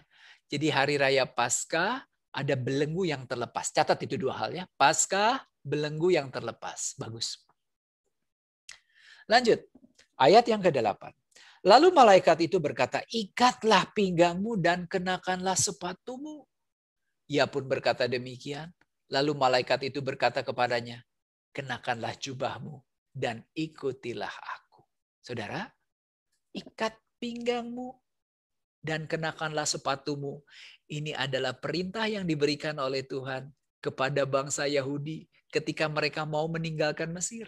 Keluaran bab 12 ayat 11, beginilah kamu memakannya, pinggangmu berikat, kasut pada kakimu dan tongkat di tanganmu. Buru-burulah kamu memakannya, itulah Paskah bagi Tuhan. Maka saudara, kita sekarang tahu kisah Petrus dilepaskan dari penjara, ini adalah pengulangan kisah Paskah. Kenapa kita tahu? Memang konteksnya kan tadi hari raya roti tak beragi. Yang kedua, Petrus sedang terbelenggu. Bukankah bangsa Yahudi pada saat itu juga dibelenggu oleh perbudakan Mesir? Maka perintah dari Tuhan apa? Ikat pinggang, pakai sepatu pada kaki. Ikutilah aku. Paskah ya, Paskah yang baru. Ayat yang ke-9. Lalu ia mengikuti malaikat itu keluar dan ia tidak tahu bahwa apa yang dilakukan malaikat itu sungguh-sungguh terjadi. Sangkanya ia melihat sebuah penglihatan. Setelah mereka melalui tempat kawal pertama dan tempat kawal kedua, sampailah mereka ke pintu gerbang besi yang menuju kota. Pintu itu terbuka dengan sendirinya bagi mereka. Sesudah tiba di luar, mereka berjalan sampai ke ujung jalan dan tiba-tiba malaikat itu meninggalkan dia. Ayat yang ke-11. Dan setelah sadar akan dirinya, Petrus berkata, sekarang tahulah aku benar-benar bahwa Tuhan telah menyuruh malaikatnya dan menyelamatkan aku dari tangan Herodes dan dari segala sesuatu yang diharapkan orang Yahudi. Dan setelah berpikir sebentar, pergilah ia ke rumah Maria ibu Yohanes yang disebut juga Markus. Di situ banyak orang berkumpul dan berdoa. Saudara, Maria ini punya anak namanya Markus. Ini nama Romawi, nama Ibraninya Yohanes. Menurut para ahli kitab suci, Markus ini adalah pengarang Injil yang kedua. Rupanya Markus ini punya rumah yang cukup besar, sering digunakan bagi jemaat untuk berkumpul dan berdoa. Karena kita tahu mereka itu sebetulnya masih berdoa di bait Allah, tetapi ketika mereka memecah-mecahkan roti, mereka berkumpul di rumah-rumah jemaat. Di rumah-rumah jemaat, ya. Oke. Dan ketika ia mengetuk pintu gerbang, datanglah seorang hamba perempuan bernama Rode untuk mengetahui siapa yang mengetuk itu. Ia terus mengenali suara Petrus, tetapi karena girangnya ia tidak membuka pintu gerbang itu dan segera masuk ke dalam untuk memberitahukan bahwa Petrus ada di depan pintu gerbang. Kata mereka kepada perempuan itu, engkau mengigau, katanya. Ya jelaslah karena mereka tahu Petrus sedang ditahan. Ditahan pakai 4 regu penjaga, masing-masing terdiri dari 4 orang. Bagaimana dia bisa melarikan diri? Akan tetapi ia tetap mengatakan bahwa benar-benar demikian. Kata mereka, itulah malaikatnya. Saudara, dalam keyakinan orang Yahudi, setiap orang, setiap individu dilindungi oleh malaikatnya di surga. Oh, dia ngigo ngelihat malaikatnya sendiri. Tetapi Petrus terus-menerus mengetuk dan ketika mereka membuat pintu dan melihat dia, mereka tercengang-cengang. Tetapi Petrus memberi isyarat dengan tangannya supaya mereka diam. Lalu ia menceritakan bagaimana Tuhan menuntunnya keluar dari penjara. Maka saya katakan cerita Petrus dilepaskan dari penjara adalah peristiwa keluaran baru. Katanya, beritahukanlah hal ini kepada Yakobus dan saudara-saudara kita. Lah, Yakobus bukannya udah mati tadi di bab 12 ayat 1. Betul. Yang mati Yakobus rasul. Kalau ini siapa? Yakobus, saudara Yesus. Menurut tradisi dia adalah uskup pertama di Yerusalem. Lalu ia keluar dan pergi ke tempat lain. Nah, saudara, Petrus pergi kemana tidak pernah ada yang tahu, karena nanti di bab 15 dia ada di Yerusalem lagi. Ya, jadi selama tiga bab ini Petrus menghilang. Kemana nggak tahu. Kemana nggak tahu, ya. Akan tetapi dalam surat Petrus diceritakan bagaimana dia sempat singgah di Roma, di Babel. Ya, Roma nama istilahnya Babel. Maka saudara, orang sering bertanya, aneh, kenapa Petrus bisa menjadi uskup pertama di Roma? Loh, memang dia pernah pergi ke Roma. Tahu dari mana? Dari suratnya. Surat pertama dia mengatakan, salam dari aku di kota Babel. Dan dari Markus anakku. Dia bilang. Rupanya dia dengan Markus ada di kota Roma. Nah, kapan dia pergi ke Roma? Menurut para ahli kitab suci, mungkin di bab 12 ayat 17 dari Kisah Para Rasul. Ya. Habis dia bertandang ke rumah Maria ibu Markus, lalu dia pergi ke tempat lain yang konon adalah Roma. Pada keesokan harinya, gemparlah prajurit-prajurit itu. Mereka bertanya-tanya apakah yang telah terjadi dengan Petrus. Herodes menyuruh mencari Petrus, tetapi tidak ditemukan. Lalu Herodes menyuruh memeriksa pengawal-pengawal itu dan membunuh mereka. Jadi dulu ada hukum, kalau pengawal ini berhasil membuat, atau bukan berhasil, lalai, sehingga orang yang ditahan ini berhasil melarikan diri, hukuman mati menunggu mereka. Kemudian dia berangkat dari Yudea ke Kaisarea dan tinggal di situ. Ya. Lalu saudara, ayat 21 sekarang. Pada suatu hari yang ditentukan, Herodes mengenakan pakaian kerajaan, lalu duduk di atas tahta dan berpidato kepada mereka. Dan rakyat bersorak-sorak membalasnya, ini suara Allah dan bukan suara manusia. Seketika itu juga ia ditampar. Nah, tadi kan Anda ingat kata pataksas. Malaikat menepuk tubuh Petrus supaya dia bangun dari tidurnya. Kata ini digunakan lagi, tapi diterjemahkan ditampar. Siapa yang ditampar? Herodes Agripa. Karena ia tidak memberi hormat kepada Allah. Sombong, takabur, menganggap diri sama dengan Allah. Maka ia mati dimakan cacing-cacing. Saudara, kematiannya mirip siapa? Saya beri catatan. 2 Makabe bab 9 ayat 5-12. Kematian Raja Antiochus IV Epiphanes. Juga sama. Ya, sakit. Perutnya keluar cacing-cacing. Karena dia juga orang yang menganggap diri sebagai Allah.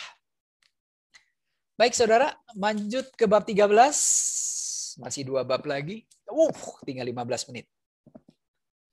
Pada waktu itu, dalam jemaat di Antiokhia ada beberapa nabi dan pengajar, yaitu Barnabas dan Simeon yang disebut Niger, si hitam, berarti orang Afrika, dan Lukius orang Kirene, orang Libya, juga Afrika, dan Menahem, ini orang Ibrani, yang diasuh bersama dengan Raja wilayah Herodes dan Saulus. Pada suatu ketika mereka beribadah kepada Tuhan dan berpuasa, berkatalah Roh Kudus, khususkanlah Barnabas dan Saulus bagiku untuk tugas yang telah kutentukan bagi mereka. Maka berpuasalah dan berdoalah mereka, dan setelah meletakkan tangan ke atas kedua orang itu, mereka membiarkan keduanya pergi. Oleh karena disuruh Roh Kudus, Barnabas dan Saulus berangkat ke Seleukia. Dan dari situ mereka berlayar ke Siprus. Setibanya di Salamis, mereka memberitakan firman Allah di rumah-rumah ibadat orang Yahudi, dan Yohanes menyertai mereka sebagai pembantu mereka. Ini adalah perjalanan misi Paulus yang pertama. Kejadiannya tahun berapa? Kurang lebih tahun 46 sampai 49 Masehi.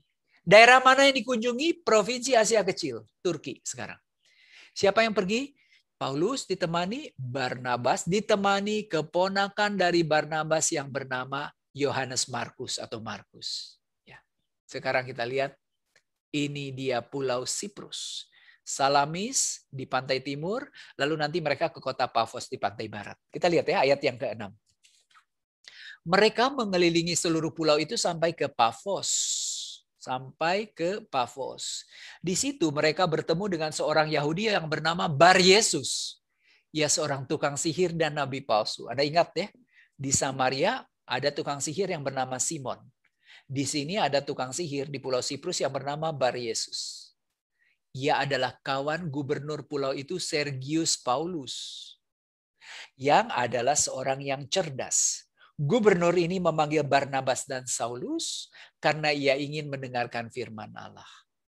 Tetapi Elimas, demikianlah namanya dalam bahasa Yunani, kalau Ibraninya namanya Bar Yesus, tukang sihir itu menghalang-halangi mereka dan berusaha membelokkan gubernur itu dari imannya. Tetapi Saulus yang juga disebut Paulus, yang penuh dengan Roh Kudus menatap dia. Saudara, disinilah pertama kalinya kita melihat nama Saulus sudah berganti menjadi Paulus. Ya, mungkin sebetulnya ini memang punya dua nama. Saulus ini nama Ibrani, Paulus nama Romawi.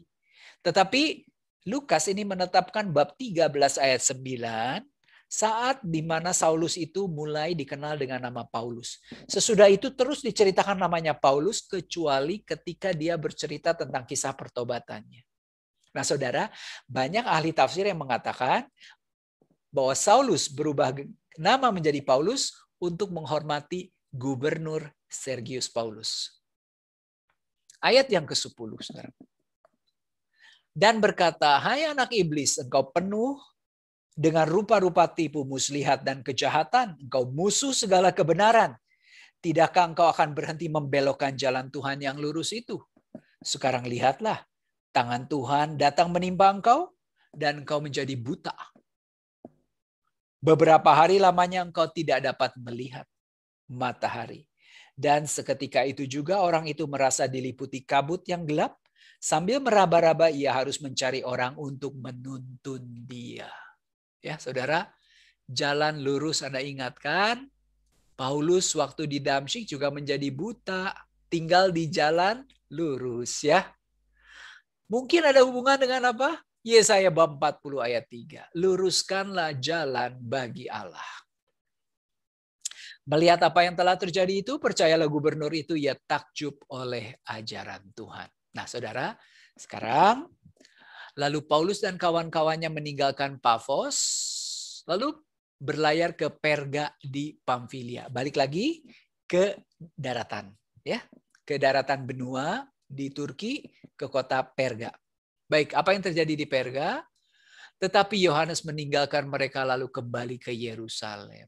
Entah kenapa Markus ini tidak mau ikut ke Perga, dia memilih kembali ke Yerusalem, meninggalkan Paulus dan Barnabas. Itu nanti yang menjadi sumber perpecahan antara Paulus dan Barnabas. Oke. Dari Perga mereka melanjutkan perjalanan mereka lalu tiba di Antioquia di Pisidia. Jadi Antioquia itu ada dua ya, ada Antioquia di Syria dan Antioquia di Pisidia.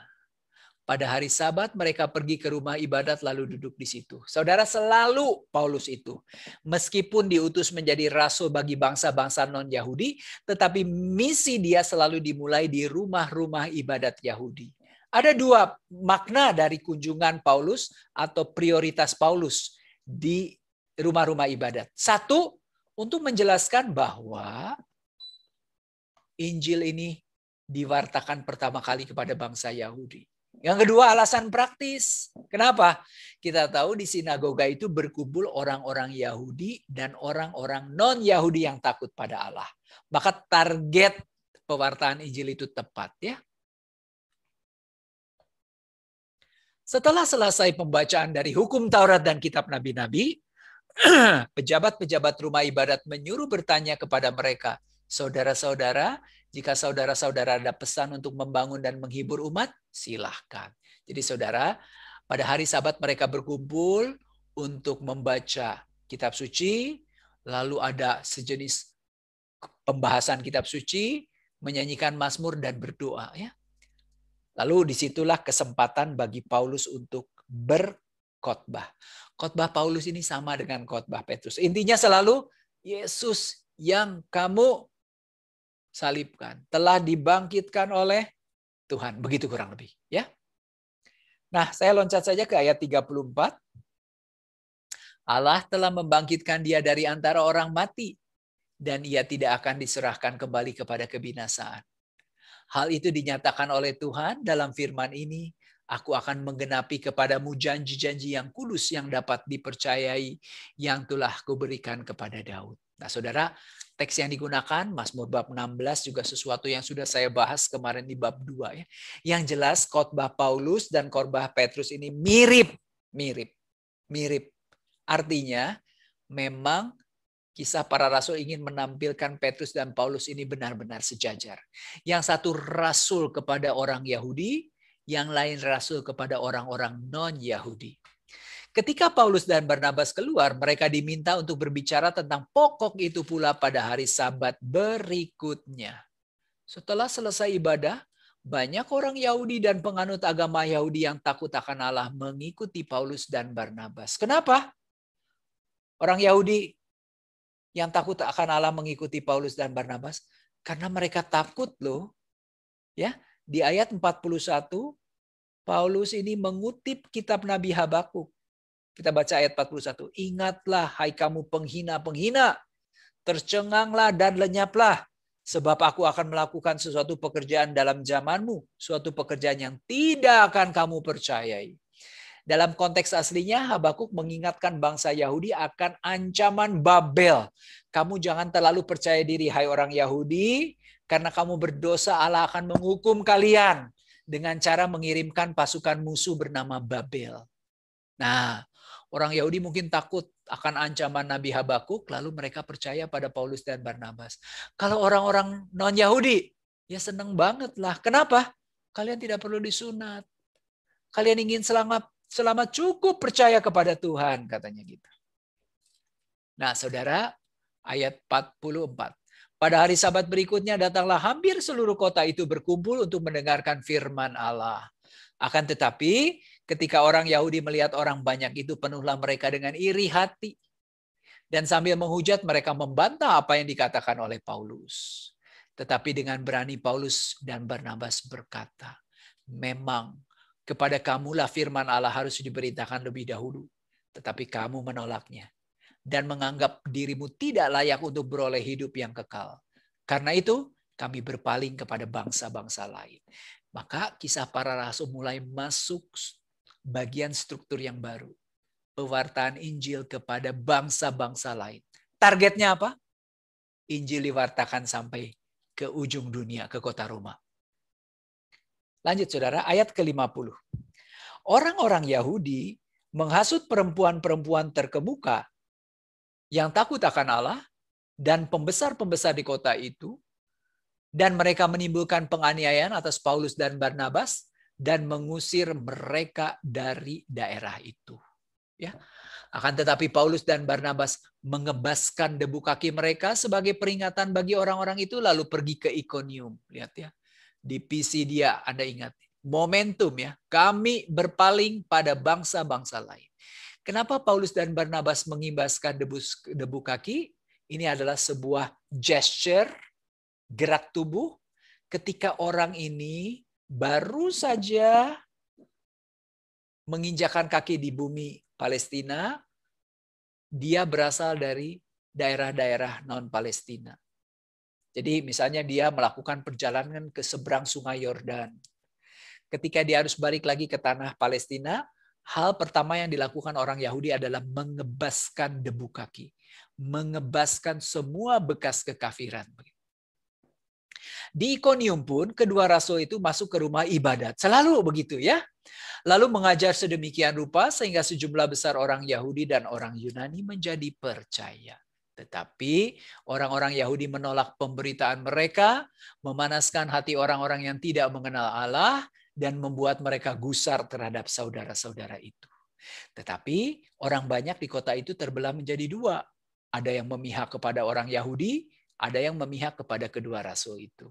Maka mulailah orang-orang tidak mengenal Allah dan orang-orang Yahudi bersama-sama dengan pemimpin mereka menimbulkan suatu gerakan untuk menyiksa dan melempari kedua rasul ini dengan batu. Ya. Setelah rasul-rasul itu mengetahui, menyingkirlah mereka ke kota-kota di Likaonia, yaitu Listra dan Derbe dan daerah sekitarnya. Saudara, di Ikonium ini banyak orang Yahudi yang jahat, merencanakan yang jahat terhadap mereka, maka mereka pergi ke Listra dan Derbe. Di Listra ada seorang yang duduk saja karena lemah kakinya dan lumpuh sejak ia dilahirkan dan belum pernah dapat berjalan. Ia duduk mendengarkan ketika Paulus berbicara. Paulus menatap dia dan melihat bahwa ia beriman dan dapat disembuhkan. Lalu kata Paulus dengan suara nyaring, berdirilah tegak di atas kakimu. Sekali lagi berdiri, ya, egero. Dan orang itu melonjak berdiri lalu berjalan kian kemari. Ketika orang banyak melihat apa yang telah dibuat Paulus, mereka berseru dalam bahasa Likaonia. Ini bahasanya dialek tertentu. Dewa-dewa telah turun ke tengah-tengah kita dalam rupa manusia. Saudara, rupanya Paulus dan Barnabas ini dianggap sebagai dewa-dewa Yunani. Dan memang si orang yang disembuhkan dari lumpuh ini mengutip sebuah legenda dari pujangga Romawi yang bernama Ovid. Ovid ini menceritakan bahwa dewa-dewa Yunani ini pernah suatu saat mengunjungi sebuah kampung, ya. Dan orang-orang kampung menolak mereka, hanya sebuah keluarga. Maka akhirnya keluarga ini diberkati, rumahnya menjadi bait suci, menjadi kuil yang terkenal, sedangkan orang-orang yang menolak mereka dihukum. Nah, makanya saudara bisa dibayangkan cerita ini sangat berpengaruh pada saat itu. Barnabas mereka sebut Zeus, dan Paulus mereka sebut Hermes, karena ia yang berbicara. Dewa-dewa Yunani, ya. Maka datanglah imam dewa Zeus yang kuil-kuilnya terletak di luar kota, membawa lembu-lembu jantan dan karangan-karangan bunga ke pintu gerbang kota untuk mempersembahkan kurban bersama-sama dengan orang banyak kepada rasul-rasul itu. Lalu mendengar hal itu, Barnabas dan Paulus mengoyakkan pakaian mereka. Mereka berkabung. Karena apa? Karena mereka mau disembah seperti Allah. Lalu terjun ke tengah-tengah orang banyak sambil berseru, "Hai, kamu sekalian, mengapa kamu berbuat demikian? Kami adalah manusia biasa sama seperti kamu." Tadi kita lihat Petrus menolak disembah oleh Cornelius, ya. Sekarang Barnabas dan Paulus menolak disembah oleh orang-orang di Listra. Kami ada di sini untuk memberitakan Injil kepada kamu supaya kamu meninggalkan perbuatan sia-sia ini. Artinya penyembahan berhala. Dan berpaling kepada Allah yang hidup. Yang telah menjadikan langit dan bumi, laut dan segala isinya. Dalam zaman yang lampau Allah membiarkan semua bangsa menuruti jalannya masing-masing. Namun ia bukan tidak menyatakan dirinya dengan berbagai kebajikan.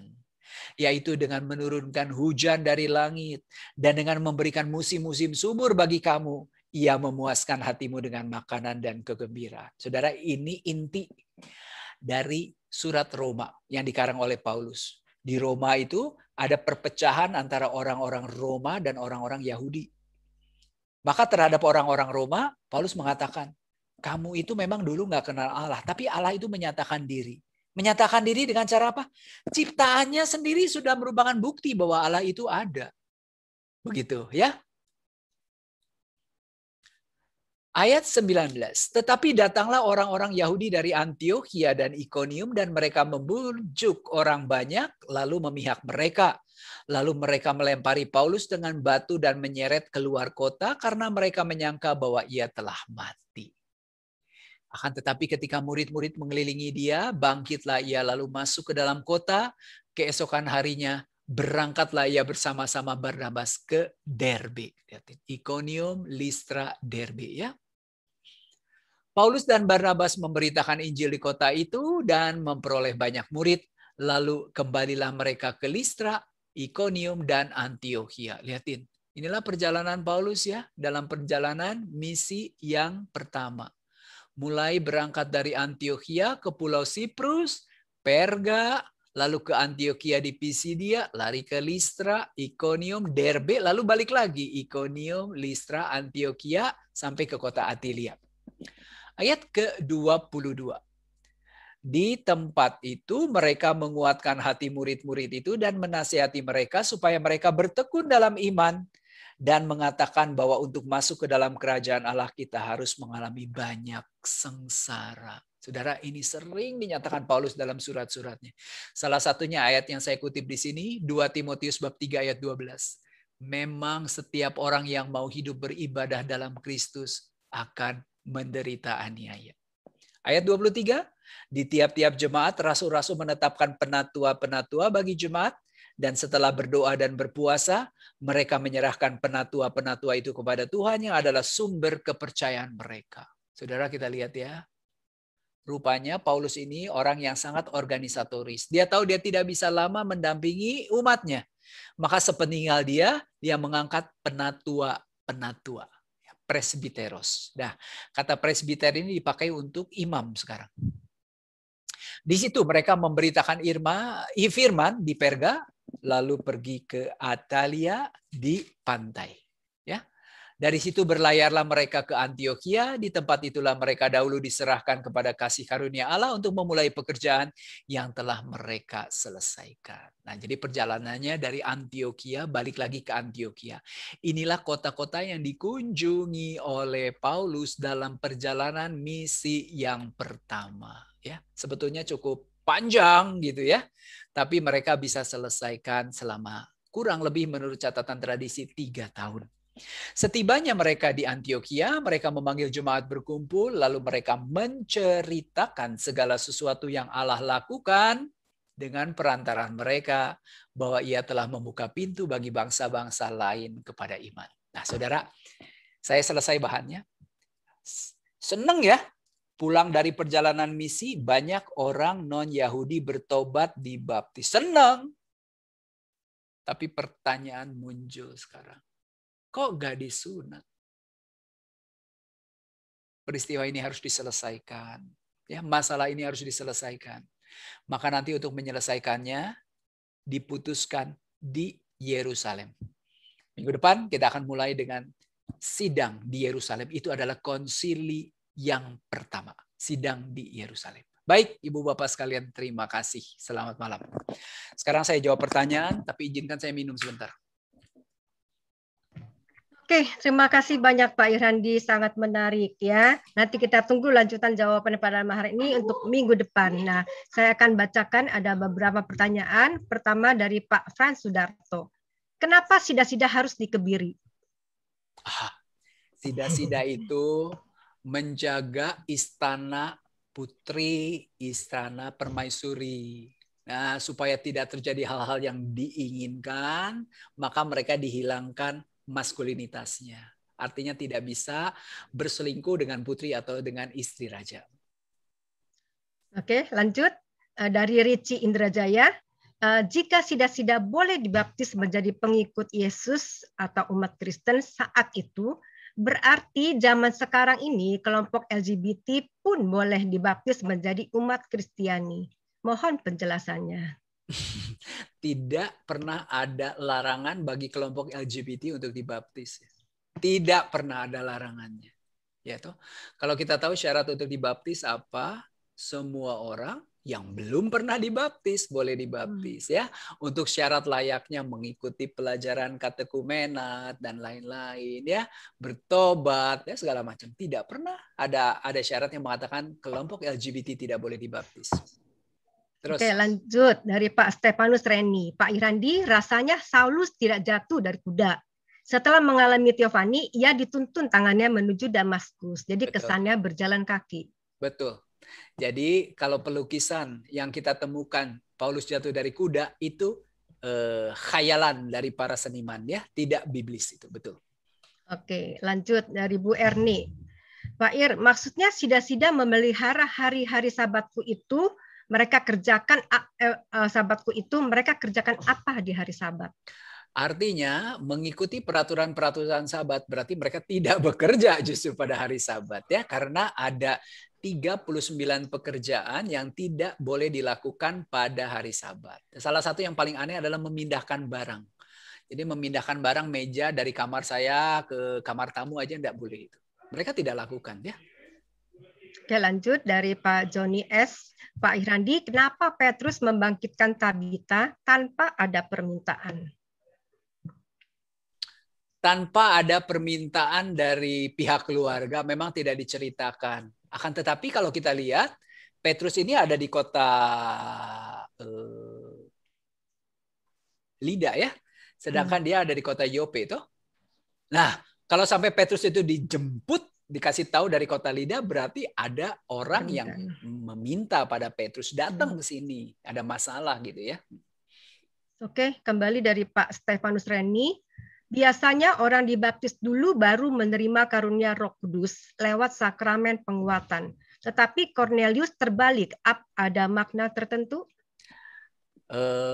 tidak ada makna tertentu, tetapi justru inilah yang menjadi alasan bagi Petrus untuk semakin meyakinkan jemaat di Yerusalem bahwa orang-orang non-Yahudi itu memang pantas menjadi bagian dari kerajaan Allah, begitu. Ya, makanya selalu digunakan kalau mereka sudah menerima Roh Kudus sama seperti kita, apa larangannya mereka dibaptis dengan air, katanya. Oke, lanjut dari Bu Santi Herawati. Setelah Saulus bertobat, kapan namanya diganti menjadi Paulus?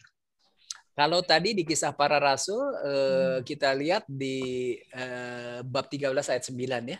Tapi ada yang mengatakan nanti minggu depan kita belajar ketika dia tiba di Kengkrea. Di Kengkrea itu dia mencukur rambut. Nah, seperti saya cukur rambut, biasanya cukur rambut ada ini loh, ada makna. Bukan makna. Mencukur rambut tuh kadang-kadang orang punya resolusi atau cita-cita baru gitu ya. Mungkin pada saat itu. Oke. Dari Pak Eriko Susanto, pada Kisah 9 ayat 31 ada teks Yunani eklesia, kata holos, terjemahan barunya jemaat seluruh. Apakah ada kaitannya dengan penamaan gereja Katolik? Gini loh, kata eklesia di dalam bahasa Yunani memang artinya adalah perkumpulan. Ya, gereja pada dasarnya perkumpulan. Maka sekarang di tengah pandemi ini, makna gereja itu menjadi kabur. Mungkin tidak berkumpul. Tidak berkumpul begitu ya. Memang artinya perkumpulan, eklesia. Memang kata eklesia ini akhirnya dipakai oleh kita semua untuk diterjemahkan menjadi kata gereja. Kan makanya kan chiesa bahasa Italianya, igreja bahasa Portugisnya misalnya begitu ya. Oke, lanjut dari Bu Tina Ponto. Pak Handi, mohon penjelasan mengapa Herodes Agripas ditampar malaikat Tuhan. Itu sebuah bahasa dikatakan bahwa dia itu dapat azab begitu kurang lebih ya, bahasanya begitu, mendapatkan azab gitu ya. Tapi yang menarik di sini digunakan kata yang sama pataksas di bagian awal dan di bagian akhir teks. Kalau Petrus ini ditepok supaya dia bangun dari tidurnya. Tapi kalau yang namanya Herodes Agripa ditepok itu supaya sadar, jangan mengalahkan diri sendiri. Oke, lanjut dari Pak Willy. Kisah Para Rasul 13 ayat 1 terdapat kata niger. Apakah kitab suci dalam bahasa yang lain, khususnya bahasa Inggris, juga terdapat kata tersebut yang sekarang dianggap sangat rasis? Saya rasa iya, saya belum cek nih. Nanti saya cek di teks Yunani aslinya digunakan kata apa ya. Nanti saya cek. Tapi seharusnya kata-kata itu memang masih dipakai untuk melukiskan orang-orang berkulit hitam begitu ya. Karena berbicara tentang orang-orang Afrika ya. Bahwa kata-kata itu akhirnya mendapatkan makna yang kurang baik, itu sebetulnya adalah persepsi dari manusia. Karena akhirnya terjadi sistem perbudakan toh. Oke, kembali dari Pak Stefanus Reni, rasanya perlu membaca Kisah Para Rasul dalam kacamata zaman now. Semangat misionaris sama dengan evangelisasi gereja awali yang luar biasa tak tertandingi gereja saat ini. Saat melihat banyak orang Katolik meninggalkan gereja atau melihat kosongnya gereja-gereja di Eropa, sebetulnya apa yang terjadi?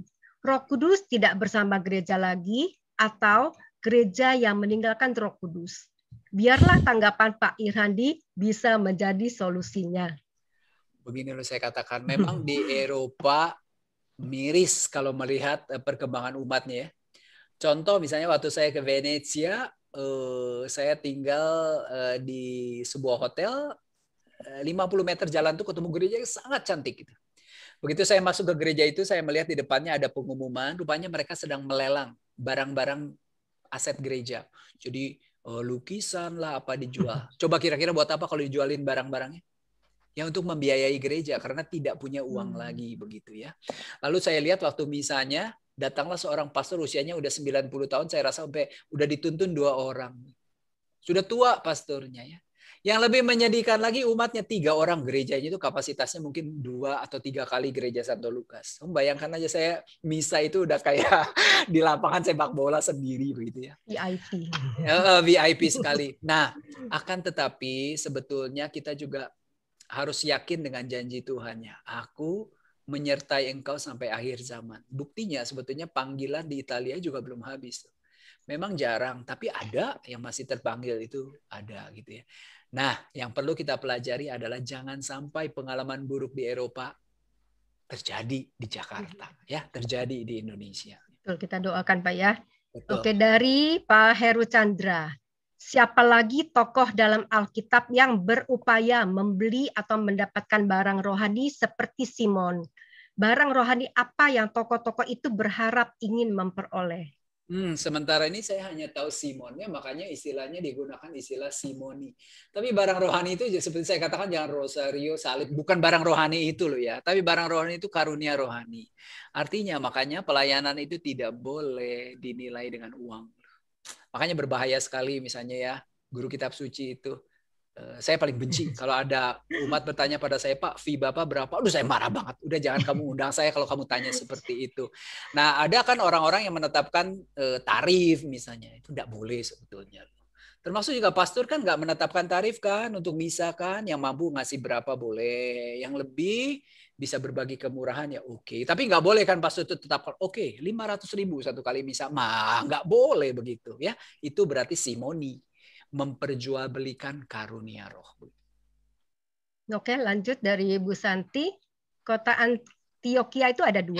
Betul. Ya. Satu Antioquia di Syria, tempat pengikut Kristus pertama kali disebut orang-orang Kristen. Yang kedua Antioquia di Pisidia. Itu di Turki ya. Yang satu di Syria, satu di Turki. Betul ada. Oke, lanjut dari Pak Stefanus, Pak Irhandi. Aniaya dan sengsara apa yang dimaksud oleh Rasul Paulus bagi setiap orang yang beribadah dalam Tuhan? Dan bagaimana kita harus menyingkapi? Apa persamaan karunia roh dalam Pentakosta Yahudi dan non-Yahudi? Sebetulnya tadi saya sudah tunjukkan di 2 Korintus bab 11 ya, aniaya yang dialami oleh Paulus itu luar biasa. Salah satunya dia misalnya dicambuk beberapa kali, lalu dia pernah kelaparan di tengah laut gitu. Dia mau dibunuh, kayak tadi dia terpaksa diturunkan pakai keranjang lewat dinding kota. Begitu menyedihkan ya. Saking sedihnya itu Paulus pernah mengarang sebuah surat dengan cucuran air mata itu kepada jemaat di Korintus ya. Itu penderitaan yang dialami oleh Paulus, dan Paulus selalu mengajarkan kepada kita bahwa menjadi pengikut Kristus harus siap menderita ya. Tadi yang kedua apa ya pertanyaan? Apa persamaan karunia roh dalam Pentakosta Yahudi dan non-Yahudi? Oh, sama saja ya.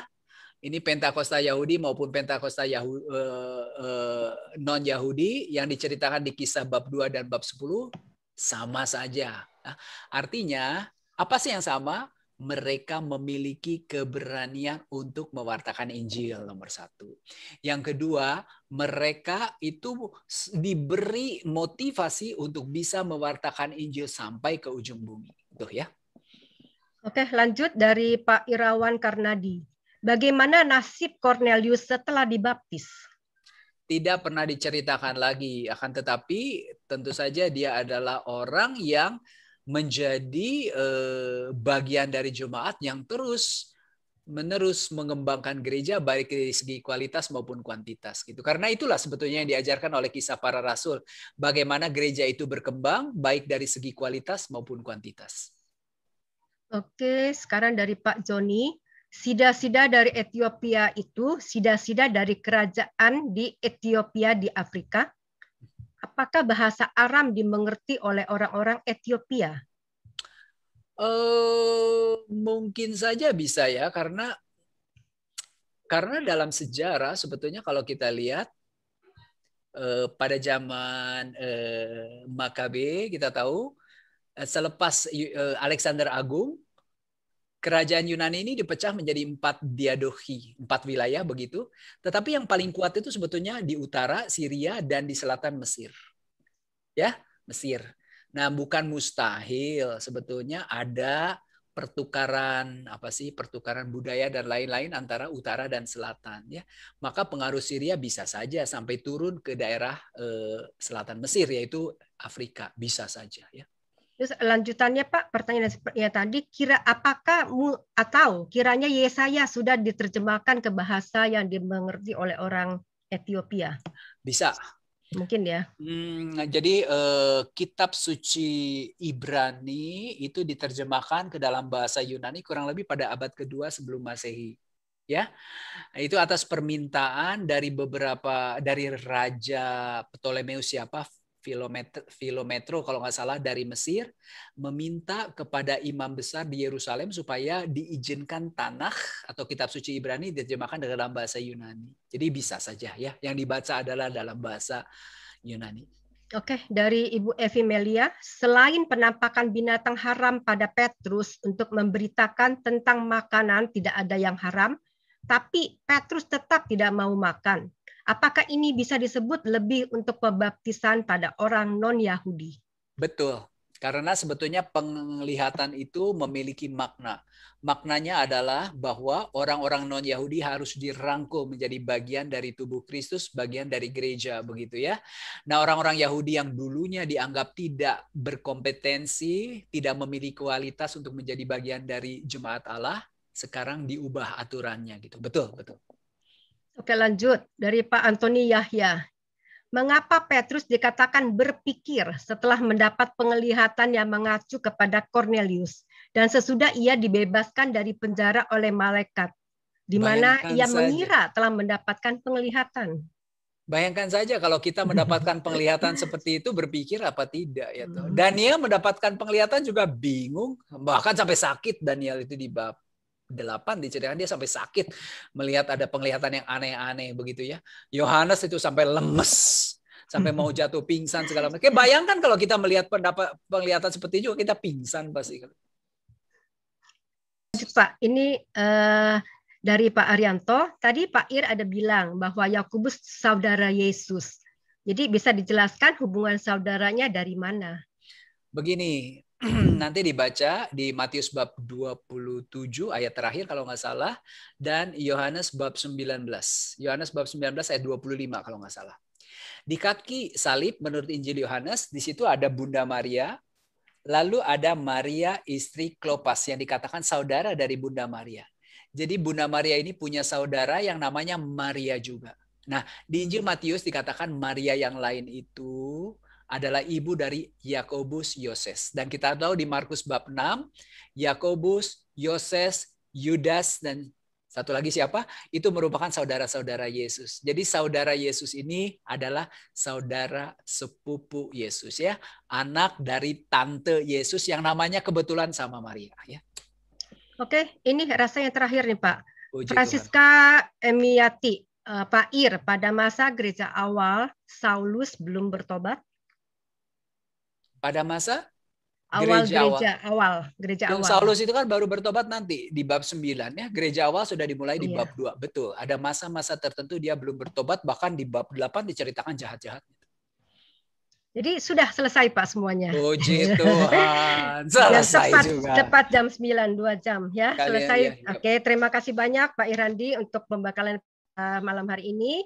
Ya, itu gambar-gambarnya sangat luar biasa, sangat menarik ya. Jadi kita juga nggak boring ya. Jadi inspirasinya luar biasa melalui gambar. Kita juga bisa memahami pengajaran pada malam hari ini.